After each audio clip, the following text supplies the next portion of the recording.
ਗੁਰਬਚਨ ਰਚਿਤ ਇਹਨਾਂ ਮੁੰਡਿਆਂ ਜਲਦੀ ਮਰ ਜਾਣਾ ਦਾ ਤੀਜਾ ਅੰਗ ਹੈ। ਫਰੈਂਕਫਰਟ ਵਿੱਚ ਜਸਵਿੰਦਰ। ਫਰੈਂਕਫਰਟ ਸਟੇਸ਼ਨ ਤੇ ਜਸਵਿੰਦਰ ਖੜਾ ਹੈ। ਮੈਂ ਉਹਨੂੰ ਕਾਲੀਆਂ ਐਨਕਾਂ ਤੇ ਦੇਸੀ ਚਿਹਰੇ ਤੋਂ ਪਛਾਣ ਲਿਆ। ਸਟੇਸ਼ਨ ਤੋਂ ਬਾਹਰ ਵੱਡੇ ਅਹਾਤੇ ਦਾ ਇੱਕ ਕੋਨਾ, 4-5 ਗੋਰੇ ਔਰਤ ਮਰਦ ਬੇਹੋਸ਼ੀ 'ਚ ਡਰੱਗਾਂ ਨਾਲ ਟੁੰਨ ਲੇਟੇ ਹਨ, ਜਿਵੇਂ ਰਾਤ ਦਿਨ ਉਹਨਾਂ ਦਾ ਇੱਥੇ ਹੀ ਗੁਜ਼ਰਦਾ ਹੋਵੇ। ਇਹਨਾਂ 'ਚੋਂ ਇੱਕ ਔਰਤ ਵੱਲ ਇਸ਼ਾਰਾ ਕਰਕੇ ਜਸਵਿੰਦਰ ਕਹਿੰਦਾ ਹੈ, ਮਿਸਿਸ ਸਿੰਘ ਹੈ। ਉਹ ਮੁਸਕਰਾਹਟ 'ਚ ਤੰਜ਼ ਹੈ। ਮਿਸਿਸ ਸਿੰਘ ਦਾ ਗੋਰਾ ਢਿਲਕਿਆ ਗਲੀਜ਼ ਚਿਹਰਾ ਮੇਰੇ ਜ਼ਹਿਨ 'ਚ ਉਤਰ ਜਾਂਦਾ ਹੈ। ਜਸਵਿੰਦਰ ਪਾਸ ਵਕਤ ਬਹੁਤ ਹੈ। ਕਹਿੰਦਾ, ਪਹਿਲਾਂ ਤੁਹਾਡਾ ਆਹ ਬੈਗ ਕਿਤੇ ਰਖਾ ਲਈਏ। ਗਾਂ ਬੜਾ ਵੱਡਾ ਜੋ ਪਲਾਜ਼ਾ ਹੈ ਉਹਦੇ ਬਾਰੇ ਜਸਵਿੰਦਰ ਦੱਸਦਾ ਹੈ ਕਿ ਇਹਨੂੰ ਸਿਟੀ ਸੈਂਟਰ ਕਹਿੰਦੇ ਹਨ। ਪੰਜਾਬੀ ਮੁੰਡੇ ਟੋਲੇ ਬਣਾਈ ਗੱਪਾਂ ਮਾਰ ਰਹੇ ਹਨ। ਇਹ ਸਾਰੇ ਮੁੰਡੇ ਰੈਸਟੋਰੈਂਟ 'ਚ ਕੰਮ ਕਰਦੇ ਹਨ, ਵੇਲੇ ਇੱਥੇ ਆ ਜਾਂਦੇ ਹਨ। ਫਿਰ ਕਹਿੰਦਾ ਹੈ, ਸਾਰੇ ਕੈਨੇਡਾ ਜਾਂ ਅਮਰੀਕਾ ਜਾਣ ਲਈ ਔਖੇ ਹੋਈ ਫਿਰਦੇ ਹੈ। ਇੱਥੇ ਇਹਨਾਂ ਦਾ ਕੋਈ ਫਿਊਚਰ ਨਹੀਂ, ਇਹਨਾਂ ਦੇ ਘੇਰੇ 'ਚ ਜ਼ਿੰਦਗੀ ਨਹੀਂ ਆ ਰਹੀ। ਮੈਂ ਰੈਸਟੋਰੈਂਟ ਤੋਂ ਇਲਾਵਾ ਕੋਈ ਹੋਰ ਕੰਮ? ਉਹ ਪੱਕੇ ਮੁੰਡੇ ਕੈਬ ਚਲਾਉਂਦੇ ਆ। ਕੁਛ ਦੇਰ ਲਈ ਅਸੀਂ ਚੁੱਪ ਤੁਰੀ ਜਾਂਦੇ ਹਾਂ। 3 ਦਿਨਾਂ ਤੋਂ ਇਹੀ ਗੱਲਾਂ ਚੱਲਦੀਆਂ ਰਹੀਆਂ। ਜਿੱਥੇ ਵੀ ਮੈਂ ਗਿਆ ਕਿ ਆਪਣੇ ਮੁੰਡੇ ਜਰਮਨੀ 'ਚ ਕਿਵੇਂ ਆਉਂਦੇ ਨੇ, ਪੁਲਿਸ ਤੋਂ ਕਿਵੇਂ ਬਚਦੇ ਨੇ, ਇਹ ਮਿਸਿਸ ਸਿੰਘ ਵਾਲਾ ਕੀ ਚੱਕਰ ਹੈ, ਮੈਂ ਪੁੱਛਦਾ। ਉਹ ਮੁਸਕਰਾਉਂਦਾ ਮੇਰੇ ਵੱਲ ਦੇਖਦਾ ਹੈ, ਮੁਸਕਰਾਹਟ 'ਚ ਟੇਢ ਹੈ। ਉਹ ਕਹਿੰਦਾ ਹੈ, ਇੱਕ ਨਹੀਂ ਕਈ ਮਿਸਿਸ ਸਿੰਘ ਤੁਹਾਨੂੰ ਮਿਲਣਗੀਆਂ, ਡਰੱਗਾਂ ਨਾਲ ਅੱਧ-ਮਰੀਆਂ। ਇਹਨਾਂ ਨੂੰ ਡਰੱਗਾਂ ਲਈ ਪੈਸੇ ਦੀ ਲੋੜ ਹੁੰਦੀ ਹੈ ਤੇ ਆਪਣੇ ਮੁੰਡੇ ਇਹਨਾਂ ਨਾਲ ਮੁੱਲ ਦਾ ਵਿਆਹ ਕਰਵਾ ਕੇ ਪੱਕੇ ਹੋ ਜਾਂਦੇ ਆ। ਗੱਲ ਦੋਨਾਂ ਦੇ ਘੇਰੇ 'ਚ ਆ ਜਾਂਦੀ ਹੈ। ਪੁਲਿਸ ਦਾ ਮਾਮਲਾ ਕਵਰ ਹੋ ਜਾਂਦਾ ਹੈ। ਪਰ ਸੌਖਾ ਕੰਮ ਹੈ? ਮੈਂ ਕਹਿੰਦਾ, ਸੌਖਾ ਕਾਹਦਾ? ਤੁਹਾਨੂੰ ਵੀ ਪਤਾ ਇਸ ਕੁੱਤੇ ਖਾਣੀ ਦਾ। ਪੁਲਿਸ ਸ਼ੱਕ ਕਰੀ ਰੱਖਦੀ ਹੈ, ਘਰ ਆ ਜਾਂਦੀ ਹੈ, ਪੁੱਛਦੀ ਹੈ ਤੁਹਾਡੀ ਵਾਈਫ ਕਿੱਥੇ ਹੈ। ਇਹਨਾਂ ਨੇ 2-3 ਪੁਰਾਣੀਆਂ ਸੈਂਡਲਾਂ ਤੇ ਅਲਮਾਰੀ 'ਚ ਸਕਰਟਾਂ, ਡਰੈਸਾਂ ਤੇ ਮੇਕਅਪ ਦਾ ਸਮਾਨ ਲਗਾਇਆ ਹੁੰਦਾ ਹੈ। ਕਹਿਣਗੇ ਵਾਈਫ ਹੌਲੀਡੇ ਤੇ ਗਈ ਹੈ। ਪੁਲਿਸ ਪੁੱਛਦੀ ਹੈ ਕਦ ਮੁੜੇਗੀ। ਮੁੰਡੇ ਕਹਿੰਦੇ ਮਹੀਨੇ ਬਾਅਦ ਪੁਲਿਸ ਫਿਰ ਛਾਪਾ ਮਾਰਦੀ ਹੈ। ਕਹਿਣਗੇ ਉਹ ਹੌਲੀਡੇ ਤੋਂ ਨਹੀਂ ਮੁੜੀ। ਪੁਲਿਸ ਨੂੰ ਸ਼ੱਕ ਹੋ ਜਾਂਦਾ ਹੈ ਤੇ ਹੌਲੀਡੇ ਤੇ ਗਈ ਗੋਰੀ ਵਾਲੇ ਗਾਇਬ ਹੋ ਜਾਂਦੇ ਆ। ਤੇ ਉਹ ਮਿਸਿਸ ਸਿੰਘ ਜਿਹੜੀ ਸਾਹਮਣੇ ਪਈ ਹੈ, ਆਹ ਮਨਸੂਰਪੁਰ ਦੇ ਦਿਆਲੇ ਨਾਲ ਵਿਆਹੀ ਹੋਈ ਸੀ। 2 ਵੀਕਾਂ ਬਾਅਦ ਉਹਦੇ ਕੋਲ ਆ ਜਾਂਦੀ ਹੈ। ਆਖੇ 100 ਮਾਰਕ ਚਾਹੀਦਾ, ਦੇਣੇ ਪੈਂਦੇ ਆ। ਵਿਆਹ ਤੋਂ 4 ਸਾਲ ਬਾਅਦ ਬੰਦਾ ਪੱਕਾ ਹੁੰਦਾ ਹੈ। ਤਦ ਤੱਕ ਇਹਨਾਂ ਦੀ ਬਲੈਕਮੇਲ ਸਹਿਣੀ ਪੈਂਦੀ ਹੈ। ਫਿਰ ਤਲਾਕ, ਉਹਦੇ ਲਈ ਵੱਖ ਦੇਣਾ ਪੈਂਦਾ। ਉਹ ਗੱਲ ਜਾਰੀ ਰੱਖਦਾ ਹੈ, ਕਈ ਆਪਣੇ ਵਿਆਹੀ ਹੋਈ ਪਿੰਡ ਵਾਲੀ ਬੀਵੀ ਕੋਲੋਂ ਤਲਾਕ ਦੇ ਨਕਲੀ ਕਾਗਜ਼ ਮੰਗਾ ਕੇ ਇੱਥੇ ਵਿਆਹ ਕਰਦੇ ਆ। ਇੱਥੇ ਆਪਣੇ ਬੰਦੇ ਆ, ਬੜਾ ਗੁਰਮੁਖ ਸੱਜਣ, ਭਰਵੇਂ ਦਾੜੇ ਵਾਲਾ। ਉਹਨੇ ਇੱਕ ਨਿੱਕਾ ਜਿਹਾ ਗੁਰਦੁਆਰਾ ਵੀ ਬਣਾਇਆ। ਪਹਿਲਾਂ ਮੁੱਲ ਦੀ ਗੋਰੀ ਨਾਲ ਵਿਆਹ ਕੀਤਾ ਤੇ ਪੱਕਾ ਹੋਇਆ। ਫਿਰ ਪਿੰਡ ਬੈਠੀ ਆਪਣੀ ਤੀਵੀਂ ਦਾ ਵਿਆਹ ਕੀਤਾ ਇੱਥੇ ਇੱਕ ਜਰਮਨ ਬੰਦੇ ਨਾਲ, ਤੇ ਉਹ ਇੱਥੇ ਆ ਗਈ। ਸਾਰੀ ਗੱਲ ਕਵਰ ਹੋ ਗਈ।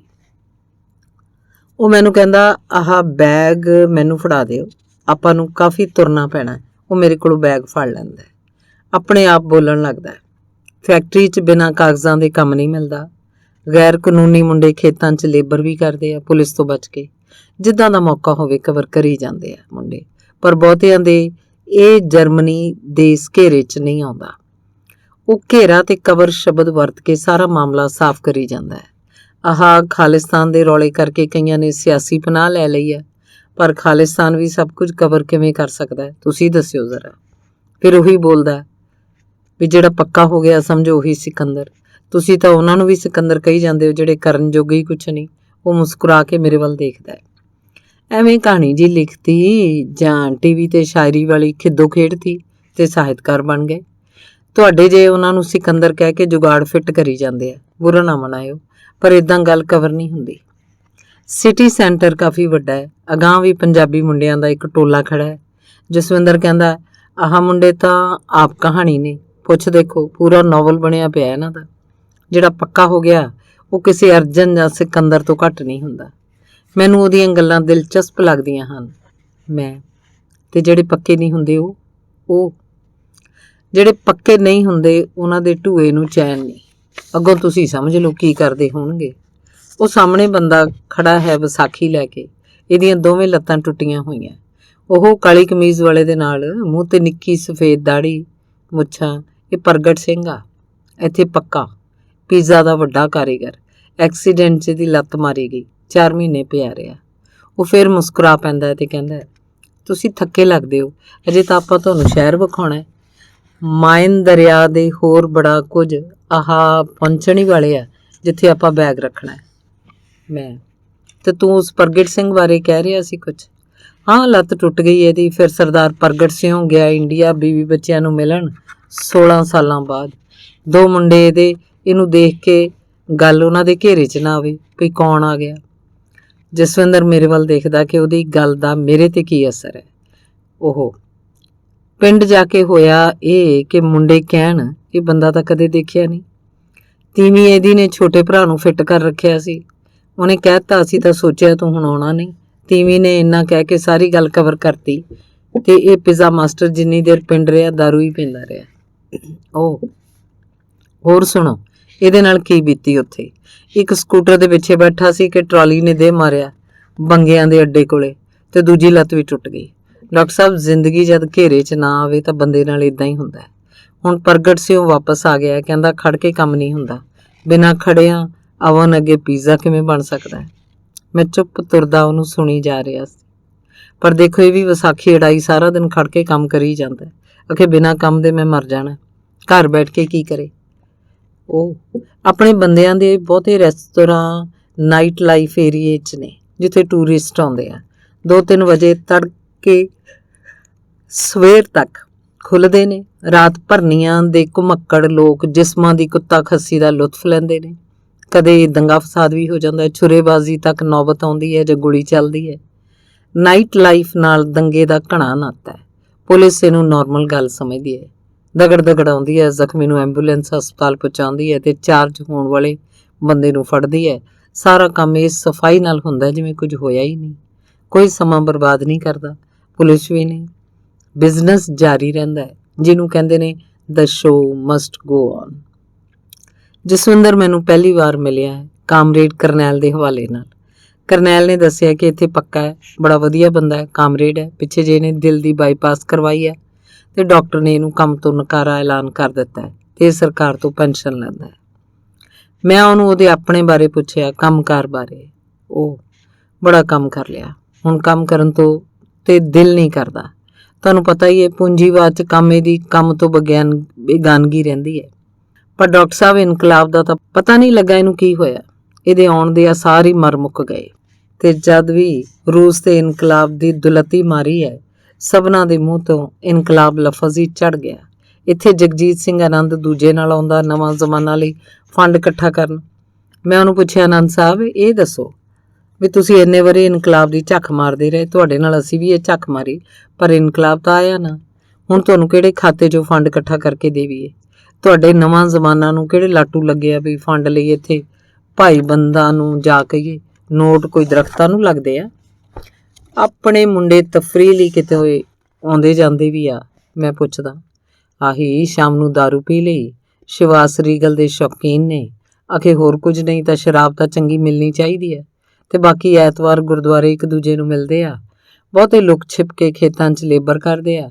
ਆਪਣਾ ਇੱਕ ਪ੍ਰੀਤਮ ਸਿੰਘ ਹੈ, ਤੁਹਾਨੂੰ ਮਿਲਾਵਾਂਗੇ। ਇੱਥੇ 50 ਕੁ ਮੀਲ ਦੇ ਡੈਰੀ ਫਾਰਮ ਤੇ ਕੰਮ ਕਰਦਾ ਪਿਛਲੇ 4 ਸਾਲ ਤੋਂ। 10 ਸਾਲਾਂ ਤੋਂ ਇੱਥੇ ਗੈਰ ਕਾਨੂੰਨੀ। ਭਾਵੇਂ 20 ਸਾਲਾਂ ਬਾਅਦ ਫੜਿਆ ਜਾਵੇ, ਪੁਲਿਸ ਨੇ ਉਹਨੂੰ ਪਹਿਲਾਂ ਜੇਲ੍ਹ 'ਚ ਭੇਜਣਾ ਪਈ, ਤੂੰ ਇੱਥੇ ਬਿਨਾਂ ਕਾਗਜ਼ਾਂ ਦੇ ਰਿਹਾ ਕਿਉਂ? ਜਸਵਿੰਦਰ, ਤੇ ਇੱਥੇ ਹਰੇਕ ਬੰਦੇ ਦਾ ਰਿਕਾਰਡ ਹੈ, ਜਰਮਨ ਹੋਵੇ ਜਾਂ ਗੈਰ ਜਰਮਨ। ਮੇਰੀ ਕਿਸਮਤ ਚੰਗੀ ਸਿਆਸੀ ਪਨਾਹ ਮਿਲ ਗਈ। ਮੈਂ ਕਿਹਾ, ਮੈਂ ਕਮਿਊਨਿਸਟ ਹਾਂ, ਮੈਨੂੰ ਖਾਲਿਸਤਾਨੀਆਂ ਤੋਂ ਖਤਰਾ ਹੈ ਤੇ ਇੰਨੇ ਨਾਲ ਹੀ ਗੱਲ ਕਵਰ ਹੋ ਗਈ। ਜੇ ਖਾਲਿਸਤਾਨ ਦਾ ਫਾਇਦਾ ਤਾਂ ਫਾਇਦਾ ਇਹਦੇ ਖਿਲਾਫ ਹੋ ਕੇ ਵੀ ਘੱਟ ਨਹੀਂ। ਆਪਣੇ ਆਨੰਦ ਸਾਹਿਬ ਇਹੀ ਕਰਦਾ, ਖਾਲਿਸਤਾਨ ਨੂੰ ਹੀ ਕੁੱਟੀ ਜਾਂਦਾ ਤੇ ਉਹਦੀ ਗੱਡੀ ਤੁਰੀ ਜਾਂਦੀ ਹੈ। ਦੇਖੋ ਜੀ, ਇਨਕਲਾਬ ਨੇ ਤਾਂ ਸਾਡਾ ਡੱਕਾ ਨਾ ਸਵਾਰਿਆ। ਖਾਲਿਸਤਾਨੀਆਂ ਦਾ ਰੌਲਾ ਹੀ ਕੰਮ ਆਇਆ। ਸਿਆਸਤ ਨੂੰ ਬਿਜ਼ਨਸ ਦੇ ਨੁਕਤੇ ਤੋਂ ਕੋਈ ਨਹੀਂ ਦੇਖਦਾ, ਪਰ ਹੈ ਬਿਗ ਬਿਜ਼ਨਸ। ਜੋ ਕੁਝ ਇਨਕਲਾਬ ਦੇ ਘੇਰੇ 'ਚ ਨਾ ਆ ਸਕਿਆ, ਖਾਲਿਸਤਾਨੀਆਂ ਦੇ ਘੇਰੇ 'ਚ ਆ ਗਿਆ। ਤੇ ਕਦੇ ਇੱਥੇ ਗੁਰਦੁਆਰੇ ਐਤਵਾਰ ਨੂੰ ਚੱਲਿਓ, ਦੇਖਿਓ ਕਿਵੇਂ ਧੂਆਂ ਧਾਰ ਭਾਸ਼ਣ ਹੁੰਦੇ ਆ। ਮੇਰਾ ਮਨ ਸਿਟੀ ਸੈਂਟਰ 'ਚ ਖੜੇ ਮੁੰਡਿਆਂ ਦੀਆਂ ਗੱਲਾਂ ਸੁਣਨ ਨੂੰ ਕਰਦਾ ਹੈ। ਜਸਵਿੰਦਰ ਕਹਿੰਦਾ, ਪਹਿਲਾਂ ਤੁਹਾਡੇ ਵਾਲਾ ਬੈਗ ਰੱਖ ਦਈਏ, ਪਰਮਜੀਤ ਦੇ ਰੈਸਟੋਰੈਂਟ 'ਚ ਕੁਝ ਖਾ ਵੀ ਲਈਏ। ਫਿਰ ਕਹਿਣ ਲੱਗਾ, ਇਹ ਮੁੰਡੇ ਸੰਡੇ ਵਾਲੇ ਦਿਨ ਗੁਰਦੁਆਰੇ 'ਚ ਆਉਂਦੇ ਆ, ਸਭਨਾਂ ਨੂੰ ਮਿਲ ਲਓ। ਮੈਂ, ਮੁੰਡੇ ਨਿੱਤ ਕਿਹੋ ਜਿਹੀਆਂ ਗੱਲਾਂ ਮਾਰਦੇ ਆ। ਜਸਵਿੰਦਰ, ਵਲਾ ਜੋੜੀਆਂ ਮਾਰੀ ਜਾਂਦੇ ਆ। ਜੋ ਗੱਲ ਇਹਨਾਂ ਦੇ ਘੇਰੇ 'ਚ ਹੈ ਉਹਨੂੰ ਕਵਰ ਕਰੀ ਜਾਂਦੇ ਆ ਨਿੱਤ। ਏਜੰਟਾਂ ਬਾਰੇ ਗੱਲਾਂ ਜਾਂ ਕਿਸੇ ਨਵੇਂ ਆਏ ਭਾਈਬੰਦ ਬਾਰੇ। ਸਾਲਾ ਇਹ ਕੰਟਰੀ ਵੀ ਕੁੱਤਾ ਹੈ। ਤੁਸੀਂ ਬਿਨਾਂ ਕਾਗਜ਼ਾਂ ਦੇ ਇੱਥੋਂ ਬਾਹਰ ਵੀ ਨਹੀਂ ਨਿਕਲ ਸਕਦੇ। ਫੜ ਲੈਂਦੇ ਆ। ਪਰ ਤੁਸੀਂ ਆਏ ਕਿਵੇਂ? ਇੱਥੇ ਇਹੀ ਪਰਮਜੀਤ ਹੈ ਰੈਸਟੋਰਾਂ ਵਾਲਾ। ਉਹਨੇ ਭਤੀਜੇ ਨੂੰ ਜਾਲੀ ਪਾਸਪੋਰਟ 'ਤੇ ਕੈਨੇਡਾ ਭੇਜਿਆ। ਪਰਸੋਂ ਦੀ ਗੱਲ ਹੈ। ਇੱਥੋਂ ਬਾਰਡਰ ਪਾਰ ਕੀਤਾ ਉਹਨੇ ਹਾਲੈਂਡ ਵਾਲਾ ਕਿ ਫੜਿਆ ਗਿਆ। ਇਹੀ ਕੁਝ ਇਹ ਮੁੰਡੇ ਗੱਲਾਂ 'ਚ ਕਵਰ ਕਰਦੇ ਆ। ਜਾਂ ਇਟਲੀ ਯੂਨਾਨ ਦੇ ਨਵੇਂ ਬਣੇ ਅੱਡਿਆਂ ਦਾ ਜ਼ਿਕਰ ਚੱਲਦਾ ਹੈ। ਅਤੇ ਮੈਂ ਪੁੱਛਦਾ ਕਿ ਮੁੰਡੇ ਕਿਹੜੇ ਪਾਸੇ ਤੋਂ ਆਉਂਦੇ ਨੇ? ਈਸਟ ਯੂਰਪ ਦੇਸ਼ਾਂ ਦੀਆਂ ਕੈਪੀਟਲਾਂ ਇੱਥੋਂ 7-8 ਘੰਟੇ ਦਾ ਹੀ ਸਫ਼ਰ ਹੈ। ਪ੍ਰਾਗ, ਵਾਰਸਾ ਵਗੈਰਾ। ਜ਼ਿਆਦਾ ਮੁੰਡੇ ਪ੍ਰਾਗ ਪਾਸੇ ਆਉਂਦੇ ਆ ਜਾਂ ਪੈਰਿਸ ਰਾਹੀਂ। ਜਾਂ ਪਿਛਲੇ ਹਫ਼ਤੇ 'ਚ ਮੈਂ ਪੈਰਿਸ 'ਚ ਸੀ। ਜਰਮਨੀ ਮੇਰੇ ਲਈ ਪਹਿਲੇ ਪਲ ਤੋਂ ਬੜਾ ਦਿਲਚਸਪ ਸੀ। ਆਮਸਟਰਡਾਮ ਤੇ ਪੈਰਿਸ ਨਜ਼ਾਰੇਦਾਰ ਸ਼ਹਿਰ ਹਨ। ਰਮਣੀਕ, ਰੰਗੀਨ, ਪਰ ਦਿਲ ਨਾ ਲੱਗਾ। ਪਿਛਲੀ ਵਾਰੀ ਦੇ ਪੈਰਿਸ ਗੇੜੇ ਨੂੰ ਯਾਦ ਕਰਕੇ ਬੜੇ ਚਾਅ ਨਾਲ ਮੈਂ ਉੱਥੇ ਗਿਆ। ਆਪਣਾ ਬੰਦਾ ਪੈਰਿਸ 'ਚ ਕੋਈ ਨਾ ਦਿਖਿਆ। ਆਮਸਟਰਡਾਮ ਪਹੁੰਚਾ ਤਾਂ ਸੜਕ 'ਤੇ ਤੁਰੀ ਜਾਂਦੀ ਇੱਕ ਪੰਜਾਬੀ ਔਰਤ ਮਿਲੀ ਜੋ ਕਹਿਣ ਲੱਗੀ ਉਹ 2 ਢਾਬੇ ਚਲਾਉਂਦੀ ਹੈ। ਆਮਸਟਰਡਾਮ ਤੋਂ ਗੱਡੀ ਫੜ ਕੇ ਜਰਮਨੀ 'ਚ ਡਿਊਸਬਰਗ ਨਾਂ ਦੇ ਸਟੇਸ਼ਨ 'ਤੇ ਮੈਂ ਉਤਰਨਾ ਸੀ। ਕਾਮਰੇਡ ਕਰਨੈਲ ਮੈਨੂੰ ਲੈਣ ਸਟੇਸ਼ਨ 'ਤੇ ਖੜਾ ਮਿਲਿਆ। ਤਪਾਕ ਨਾਲ ਉਹ ਮੈਨੂੰ ਘਰ ਲੈ ਗਿਆ। ਉਹਦਾ ਆਫ ਸੀ। ਬੀਵੀ ਸਵੇਰ ਦੀ ਸ਼ਿਫਟ ਕਰਕੇ ਵਾਪਸ ਪਰਤ ਆਈ। ਬੜਾ ਲਜ਼ੀਜ਼ ਖਾਣਾ ਪ੍ਰਾਪਤ ਹੋਇਆ। ਸਲਾਦ ਤੇ ਚਿਕਨ, ਰੈੱਡ ਵਾਈਨ। ਪੈਰਿਸ 'ਚ ਗੁਜ਼ਾਰੇ 2 ਦਿਨਾਂ 'ਚ ਰੱਜ ਕੇ ਖਾਣਾ ਵੀ ਨਾ ਮਿਲਿਆ। ਵਿਜੇ ਕੁਮਾਰ ਨੇ ਮਿਲਣਾ ਸੀ, ਉਹ ਨਾ ਮਿਲਿਆ। ਵਿਜੇ ਕੁਮਾਰ ਅਵਾਰਾਗਰਦ ਬੰਦਾ ਹੈ, ਪਰ ਤੇਜ਼ ਤਰੀਨ ਜ਼ਹੀਨ। ਦਿੱਲੀ 'ਚ ਜਵਾਹਰ ਲਾਲ ਯੂਨੀਵਰਸਿਟੀ ਤੋਂ ਫ੍ਰੈਂਚ ਪੜ੍ਹ ਕੇ ਉਹ ਪੈਰਿਸ ਪੁੱਜ ਗਿਆ। ਪੈਰਿਸ ਦੇ ਇੱਕ ਅਖਬਾਰ ਦਾ ਨੁਮਾਇੰਦਾ ਬਣ ਕੇ ਪੰਜਾਬ ਦੀ ਦਹਿਸ਼ਤ ਕਵਰ ਕਰਨ ਅੰਮ੍ਰਿਤਸਰ, ਤਰਨ ਤਾਰਨ ਘੁੰਮਦਾ ਰਿਹਾ। ਹੁਣ ਪਤਾ ਲੱਗਾ ਫ੍ਰੈਂਚ ਟੈਲੀਵਿਜ਼ਨ ਲਈ ਉਹ ਪੰਜਾਬ ਬਾਰੇ ਫਿਲਮ ਬਣਾਉਣ ਇੰਡੀਆ ਗਿਆ ਹੋਇਆ। ਮੇਰੀ ਬੀਵੀ ਦੀ ਇੱਕ ਭੂਆ ਲੰਡਨ 'ਚ ਸਟੋਰ ਚਲਾਉਂਦੀ ਸੀ। ਉਹਦੀ ਧੀ ਪੈਰਿਸ ਵਿੱਚ ਟੈਲੀਫੋਨ ਰਾਹੀਂ ਅੰਗਰੇਜ਼ੀ ਪੜ੍ਹਾਉਂਦੀ ਸੀ। 10 ਸਾਲ ਪਹਿਲਾਂ ਵਾਲੀ ਪਿਛਲੀ ਪੈਰਿਸ ਫੇਰੀ ਤੇ ਬੀਵੀ ਦੀ ਭੂਆ ਦੀ ਧੀ ਹੁਣ ਫਰੈਂਕਫਰਟ ਵਾਲੇ ਜਸਵਿੰਦਰ ਵਾਂਗ ਰੱਬੀ ਦੂਤ ਬਣ ਕੇ ਮਿਲੀ। ਉਹਦੇ ਫਲੈਟ ਦੇ ਆਸਰੇ ਮੈਂ ਕਿੰਨੇ ਦਿਨ ਪੈਰਿਸ ਦੇਖਣ ਘੁੰਮਣ ਦਾ ਲੁਤਫ ਲਿਆ। ਇਸ ਵੇਰ ਬੀਵੀ ਦੀ ਉਹ ਕਜ਼ਨ ਵਿਆਹ ਕਰਕੇ ਸਪੇਨ ਛੁੱਟੀਆਂ ਮਨਾਉਣ ਗਈ ਹੋਈ ਸੀ। ਪਿਛਲੀ ਵਾਰ ਦੀ ਇੱਕ ਘਟਨਾ ਦਾ ਬਿੰਬ ਜਸਵਿੰਦਰ ਨਾਲ ਗੱਲਾਂ ਕਰਕੇ ਉੱਭਰ ਆਉਂਦਾ ਹੈ। ਇੱਕ ਦਿਨ ਉਦੋਂ ਪੈਰਿਸ 'ਚ ਅਚਾਨਕ ਸੜਕ 'ਤੇ ਜਾਂਦਿਆਂ 2 ਕੇਸਰੀ ਦਸਤਾਰ ਵਾਲੇ ਮੁੰਡੇ ਮਿਲੇ। ਮੈਂ ਤਾਂ ਉਹਨਾਂ ਨੂੰ ਪਛਾਣਨਾ ਹੀ ਸੀ, ਪਰ ਹੈਰਾਨੀ ਇਹ ਕਿ ਉਹਨਾਂ ਨੇ ਵੀ ਮੈਨੂੰ ਪਛਾਣ ਲਿਆ। ਮੁੰਡੇ ਮੇਰੇ ਨੇੜੇ ਆ ਗਏ, ਗੱਜ ਕੇ ਫਤਿਹ ਬੁਲਾਈ। ਵਾਹਿਗੁਰੂ ਜੀ ਕਾ ਖਾਲਸਾ, ਵਾਹਿਗੁਰੂ ਜੀ ਕੀ ਫਤਿਹ। ਕਹਿਣ ਲੱਗੇ, ਬਾਈ ਤੁਸੀਂ ਤਾਂ ਆਪਣੇ ਹੀ ਲੱਗਦੇ ਹੋ, ਵਾਪਸ ਜਾ ਕੇ ਸਾਡਾ ਇੱਕ ਕੰਮ ਕਰਿਓ। ਉਹ ਬਹੁਤ ਕਾਹਲੀ 'ਚ ਸਨ। 1000 ਫਰੈਂਕ ਦਾ ਨੋਟ ਅੱਗੇ ਕਰਕੇ ਕਹਿਣ ਲੱਗੇ, ਇਹ ਦਰਬਾਰ ਸਾਹਿਬ ਚੜਾ ਦੇਣਾ। ਮੈਂ ਕਿਹਾ, ਮੈਂ ਅੰਮ੍ਰਿਤਸਰ ਦਾ ਨਹੀਂ ਨਾ ਉੱਥੇ ਜਾਣਾ। ਉਹਨਾਂ ਕਿਹਾ, ਤਦ ਫੇਰੇ ਮਾਇਆ ਤੁਸੀਂ ਆਪ ਹੀ ਵਰਤ ਲਓ, ਸਾਡੇ ਵੱਲੋਂ ਗਿਫਟ। ਤੇ ਉਹ ਤੁਰਦੇ ਬਣੇ। ਪਲ ਬਾਅਦ ਉਹਨਾਂ 'ਚੋਂ ਇੱਕ ਫੇਰ ਵਾਪਸ ਆ ਕੇ ਕਹਿਣ ਲੱਗਾ, ਥੋੜ੍ਹੀ ਦੇਰ ਲਈ ਪੈਰਿਸ 'ਚ ਵਕੀਲ ਨੂੰ ਮਿਲਣ ਆਏ ਆ, ਪੁਲਿਸ ਤੋਂ ਬਚਦੇ। ਏਜੰਟ ਕੰਜਰ ਆਪ ਗਾਇਬ ਹੋ ਗਿਆ। 6 ਮਹੀਨੇ ਦੇ ਖੇਤਾਂ 'ਚ ਕੰਮ ਕਰਦੇ ਆ। ਇੱਥੇ ਦੀ ਪੁਲਿਸ ਸਖਤ ਹੈ। ਕਾਬੂ ਆ ਗਏ ਭਾਵੇਂ ਵਾਪਸ ਚੱਲਦਾ ਕਰ ਦੇਣ, ਪਰ ਬੜੇ ਭਾਈ ਅਸੀਂ ਵੀ ਜਾਨ ਤਲੀ ਤੇ ਧਰੀ ਹੋਈ ਆ। ਵਾਪਸ ਹੁਣ ਖਾਲਿਸਤਾਨ ਬਣੇ ਤੇ ਹੀ ਜਾਣਾ। ਜੇਲ੍ਹ 'ਚੋਂ ਭੱਜ ਜਾਣਾ। ਅਸੈਲਮ ਮਿਲ ਗਈ ਤਾਂ ਇੱਥੇ ਹੀ ਰਹਾਂਗੇ। ਕਾਗਜ਼ ਭਰਨ ਜਾ ਰਹੇ ਹਾਂ ਵਕੀਲ ਕੋਲ, ਤਾਂ ਤੁਸੀਂ ਮਿਲ ਗਏ। ਤੁਹਾਡੇ ਕਰਕੇ ਸ਼ਾਇਦ ਕੰਮ ਹੋ ਜਾਏ। ਸਾਡੇ ਹੱਕ 'ਚ ਅਰਦਾਸ ਕਰਿਓ। ਵਾਹਿਗੁਰੂ ਜੀ ਕਾ ਖਾਲਸਾ। ਤੇ ਉਹ ਤੁਰਦਾ ਬਣਿਆ। ਜਸਵਿੰਦਰ ਨਾਲ ਤੁਰੇ ਜਾਂਦੇ ਮੈਨੂੰ 10 ਸਾਲ ਪਹਿਲਾਂ ਪੈਰਿਸ ਵਾਲੇ ਉਹ ਮੁੰਡੇ ਯਾਦ ਆਉਂਦੇ ਹਨ। ਸ਼ਾਇਦ ਉਹ ਇਸ ਸ਼ਹਿਰ 'ਚ ਹੀ ਹੋਣ। ਜਸਵਿੰਦਰ ਕਹਿੰਦਾ, ਆਹਾ, ਆਉਣ ਹੀ ਵਾਲਾ ਪਰਮਜੀਤ ਦਾ ਰੈਸਟੋਰਾਂ। ਇਹ ਪਰਮਜੀਤ ਵੀ ਬੜੀ ਚੀਜ਼ ਹੈ। ਇੰਡੀਆ ਤੋਂ ਆਇਆ ਤਾਂ ਕਿਸੇ ਰੈਸਟੋਰਾਂ 'ਚ ਵੇਟਰੀ ਕੀਤੀ। ਇੱਕ ਪੋਲੈਂਡ ਦੀ ਕੁੜੀ ਸੀ, ਉਹਦੇ ਨਾਲ ਵਿਆਹ ਕਰਵਾ ਲਿਆ। ਇੱਕ ਮੁੰਡਾ ਇਹਦਾ ਹੁਣ ਪਿੱਛੇ ਜੇ ਪੰਜਾਬ ਜਾ ਕੇ ਨਵੀਂ ਬੀਵੀ ਲਿਆਇਆ। ਕੁਝ ਸਾਲ ਹੋਏ ਇਹਦੇ ਘੇਰੇ 'ਚ ਕੈਨੇਡਾ ਆ ਗਿਆ। ਲੋਕ ਕੈਨੇਡਾ ਪੁੱਜਣ ਲਈ ਸੱਜੀ ਬਾਂਹ ਵਾਰੀ ਫਿਰਦੇ ਆ। ਤੇ ਪਿਓ ਦਾ ਪੁੱਤ ਕੈਨੇਡਾ ਤੋਂ ਵਾਪਸ ਆ ਗਿਆ ਕਿਉਂਕਿ ਮੈਨੂੰ ਨਹੀਂ ਪਸੰਦ ਕੈਨੇਡਾ। ਇਹ ਕੈਨੇਡਾ ਨੂੰ ਕਵਰ ਨਾ ਕਰ ਸਕਿਆ। ਇੱਥੇ ਆ ਕੇ ਇਹਨੇ ਆਪਣਾ ਪੀਜ਼ਾ ਰੈਸਟੋਰਾਂ ਖੋਲ੍ਹਿਆ। ਦਿਨ ਰਾਤ ਚੱਲਦਾ ਹੈ ਕੰਮ, ਇੰਨਾ ਕਿ ਸੌਣ ਦਾ ਟਾਈਮ ਨਹੀਂ। ਮੈਂ ਪੁੱਛਦਾ, ਇਹ ਤੇਰਾ ਪਰਮਜੀਤ ਪੱਕਾ ਕਿਵੇਂ ਹੋ ਗਿਆ ਇੱਥੇ? ਗੱਲ ਘੇਰੇ 'ਚ ਆ ਗਈ ਇਹਦੇ। ਹੇਮਜੋਤੀ ਵਰਗੇ ਹੀ ਮਰਦੇ ਆ ਇੱਥੇ। ਤੁਸੀਂ ਜਾਣਦੇ ਹੋ ਨਾ, ਇੱਕ ਬੰਦਾ ਸੀ ਲੁਧਿਆਣੇ ਦਾ ਵਕੀਲ ਸੁਰਿੰਦਰ ਸਿੰਘ। ਮੇਰੇ ਹਾਂ ਕਹਿਣ ਤੇ ਉਹ ਹੋਰ ਹੀ ਗੱਲ ਲੈ ਬੈਠਾ। ਸ਼ਾਇਦ ਉਹਦਾ ਤਾਂਤਾ ਕਿਤੇ ਹੋਰ ਲੱਗਿਆ ਸੀ। ਕਹਿਣ ਲੱਗਾ, ਪੁਲਿਸ ਤੇ ਮੁੰਡਿਆਂ ਦੀ ਲੁਕਣ ਮੀਟੀ ਚੱਲਦੀ ਰਹਿੰਦੀ ਹੈ ਇੱਥੇ। ਇਹਨਾਂ ਚੋਂ ਕਈ ਇੱਥੇ ਕਾਨੂੰਨੀ ਨੇ, ਰਾਹ ਤੁਰੇ ਜਾਂਦੇ ਨਹੀਂ ਫੜਦੀ ਪੁਲਿਸ। ਗੜਬੜੀ ਹੋਵੇ ਤਾਂ ਪੁੱਛਦੀ ਹੈ, ਜਾਂ ਸ਼ੱਕ ਪੱਕਾ ਹੋਵੇ ਤਾਂ ਡਿਪੋਰਟ ਕਰਦੀ ਹੈ। ਪਰ ਮੁੰਡੇ ਦੁਬਾਰਾ ਜਾਲੀ ਕਾਗਜ਼ ਬਣਵਾ ਕੇ ਆ ਜਾਂਦੇ ਨੇ। ਇਦਾਂ ਕਿਤੇ ਮੁੰਡੇ ਰੁਕਦੇ ਆ।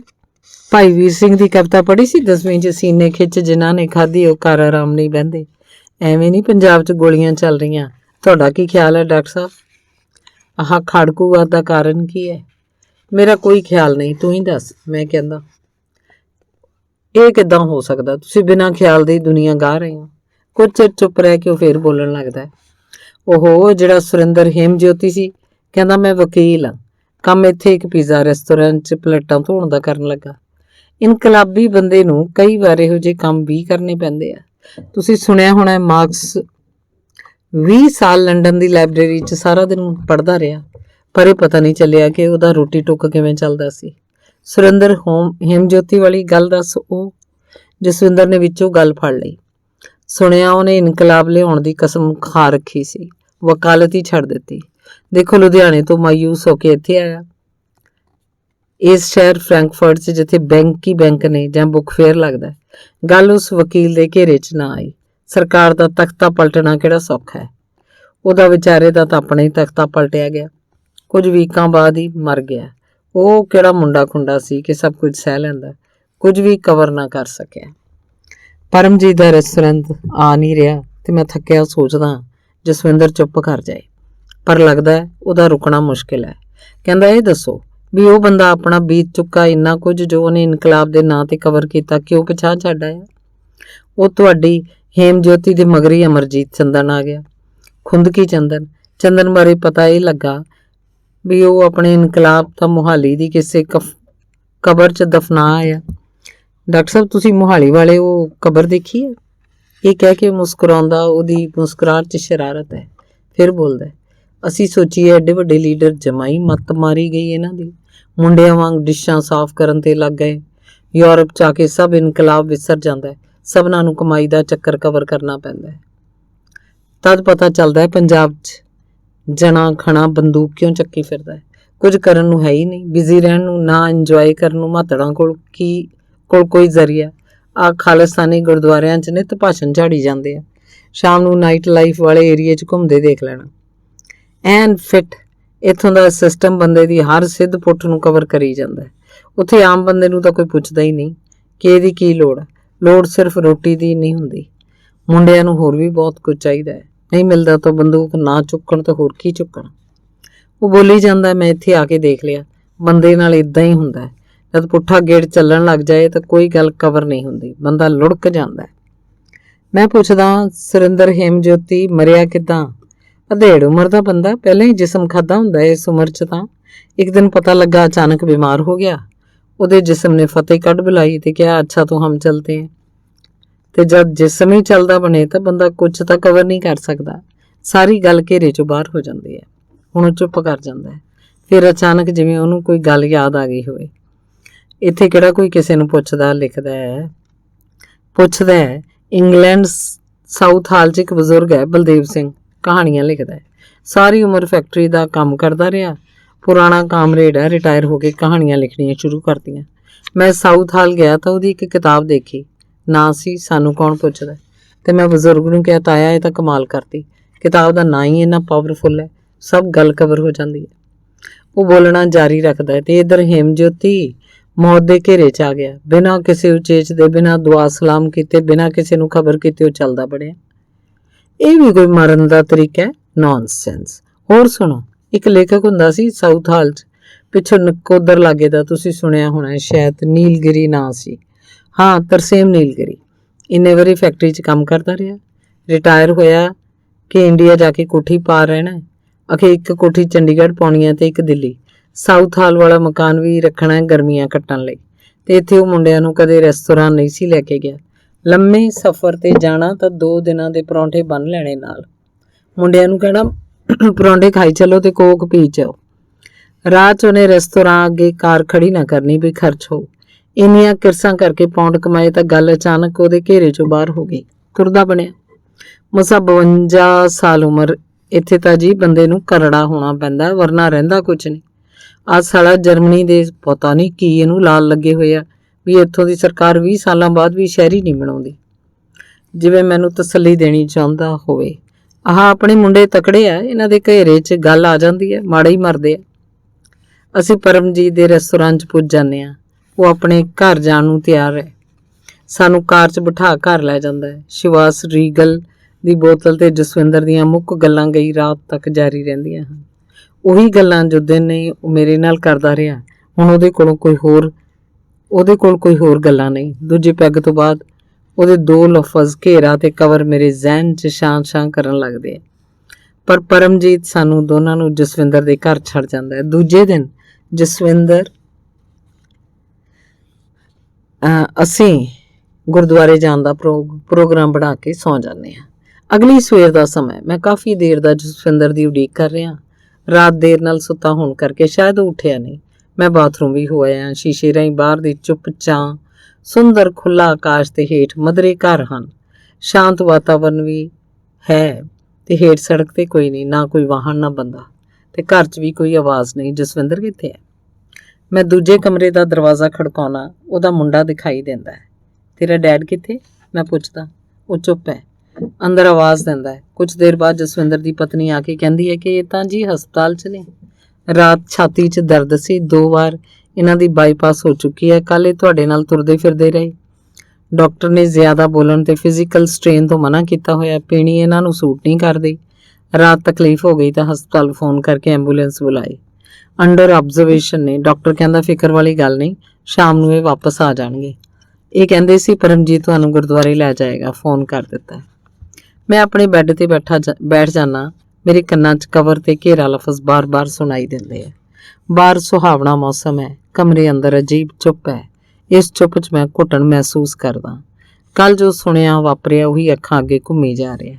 ਸਟੇਸ਼ਨ ਦੇ ਅਹਾਤੇ 'ਚ ਮੁੱਦੀ ਪਈ ਮਿਸਿਸ ਸਿੰਘ ਤੇ ਸਿਟੀ ਸੈਂਟਰ 'ਚ ਵਿਸਾਖੀਆਂ ਦੇ ਸਹਾਰੇ ਖੜਾ ਪੀਜ਼ਾ ਮਾਸਟਰ ਪ੍ਰਗਟ ਸਿੰਘ ਦਾ ਬਿੰਬ ਅੱਖਾਂ ਓਲੇ ਨਹੀਂ ਹੋ ਰਿਹਾ। ਸੋਚਦਾ ਮੈਨੂੰ ਕਾਮਰੇਡ ਕਰਨੈਲ ਨੂੰ ਫੋਨ ਕਰਕੇ ਅਗਲਾ ਪ੍ਰੋਗਰਾਮ ਬਣਾਉਣਾ ਚਾਹੀਦਾ ਹੈ।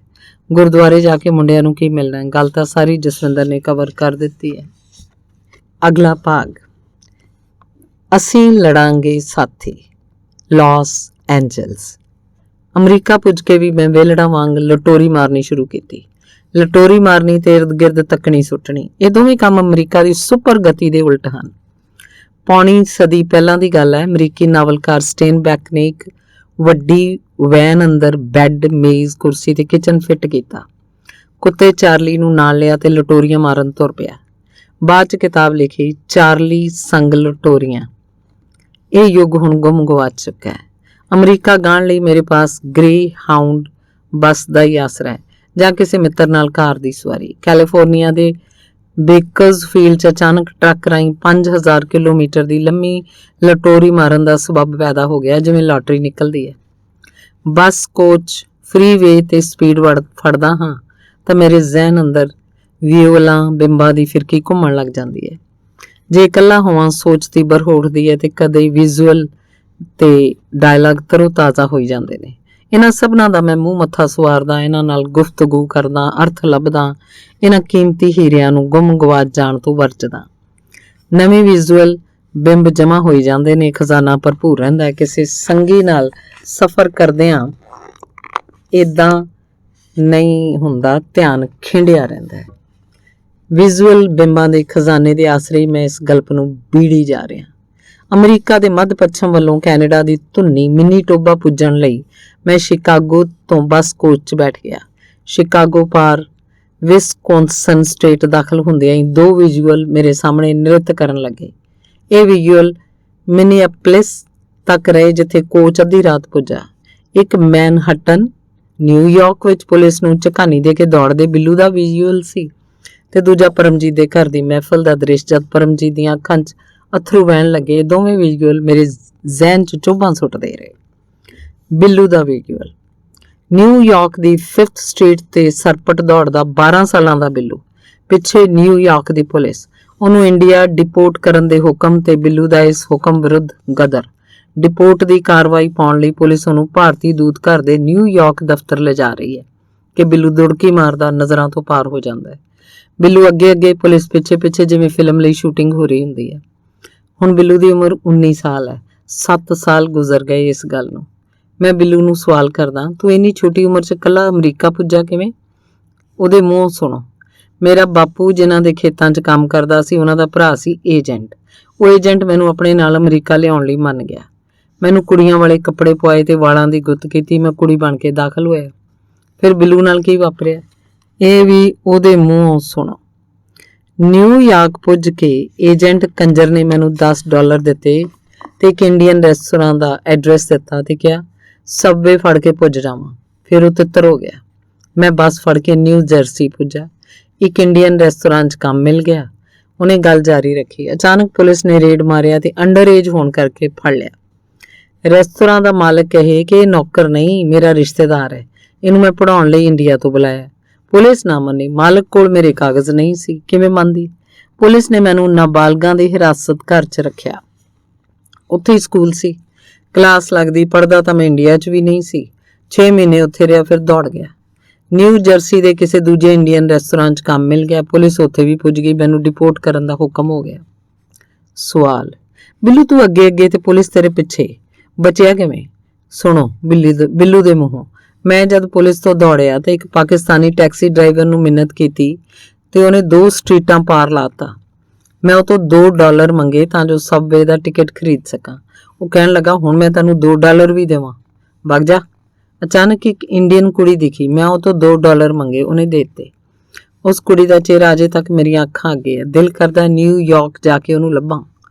ਪਰਮਜੀਤ ਨਾਲ ਕਾਰ 'ਚ ਬਿੱਲੂ ਤੇ ਮੈਂ ਬੈਠੇ ਸੀ। ਅਸੀਂ ਮਿਲਵਾਕੀ ਪੁੱਜਣਾ ਸੀ। ਪਰਮਜੀਤ ਬਾਰੇ ਇਸ ਗਲਤ 'ਚ ਹੋਰ ਗੱਲਾਂ ਹੋਣਗੀਆਂ। ਇਹ ਪੁਰਾਣਾ ਨਕਸਲੀ ਲੀਡਰ ਜੋ ਤੇਜ਼ੀ ਨਾਲ ਕਮਾਈ ਕਰੀ ਜਾ ਰਿਹਾ ਸੀ। ਉਹਦੇ 5 ਗੈਸ ਸਟੇਸ਼ਨ ਸਨ। ਹਰ ਸਾਲ ਉਹ ਲੀਜ਼ ਤੇ ਨਵਾਂ ਗੈਸ ਸਟੇਸ਼ਨ ਸਟੋਰ ਖਰੀਦ ਲੈਂਦਾ। ਪਰਮਜੀਤ ਦਾ ਵਿਜ਼ੂਅਲ, ਪਰਮਜੀਤ ਦੇ ਘਰ 'ਚ ਸ਼ਾਮ ਦੀ ਮਹਿਫਿਲ। ਪਰਮਜੀਤ ਦੇ ਨਿੱਕੇ ਭਰਾ ਨੂੰ ਕਿਹਾ ਗਿਆ ਕਿ ਉਹ ਕੁਝ ਗਾ ਕੇ ਸੁਣਾਵੇ। ਭਰਾ ਨੇ ਕੁਰਲਾਹਟ ਛੇੜੀ। ਜੱਟ ਰੋਇਆ ਸੀਰੀ ਦੇ ਗਲ ਲੱਗ ਕੇ। ਵਾਈਨ ਵਿਸਕੀ ਪੀਂਦਿਆਂ ਸਭਨਾਂ ਦੇ ਚਿਹਰੇ ਤੇ ਸੰਜੀਦਗੀ ਛਾ ਗਈ। ਟਪੂਸੀਆਂ ਮਾਰਦੇ ਬੱਚੇ ਵੱਡਿਆਂ ਦੇ ਮੂੰਹ ਵੱਲ ਵੇਖਣ, ਇਹਨਾਂ ਨੂੰ ਹੋਇਆ ਕੀ ਹੈ? ਪਰਮਜੀਤ ਦੀਆਂ ਅੱਖਾਂ 'ਚ ਅੱਥਰੂ, ਭਰਾ ਦੀਆਂ ਅੱਖਾਂ 'ਚ ਅੱਥਰੂ, ਪਰਮਜੀਤ ਦੀ ਬੀਵੀ ਦੀਆਂ ਅੱਖਾਂ 'ਚ ਅੱਥਰੂ। ਜਿਨ੍ਹਾਂ ਦੀਆਂ ਅੱਖਾਂ 'ਚ ਅੱਥਰੂ ਨਹੀਂ ਸਨ ਉਹ ਸੋਚਣ ਕੀ ਕਰੀਏ।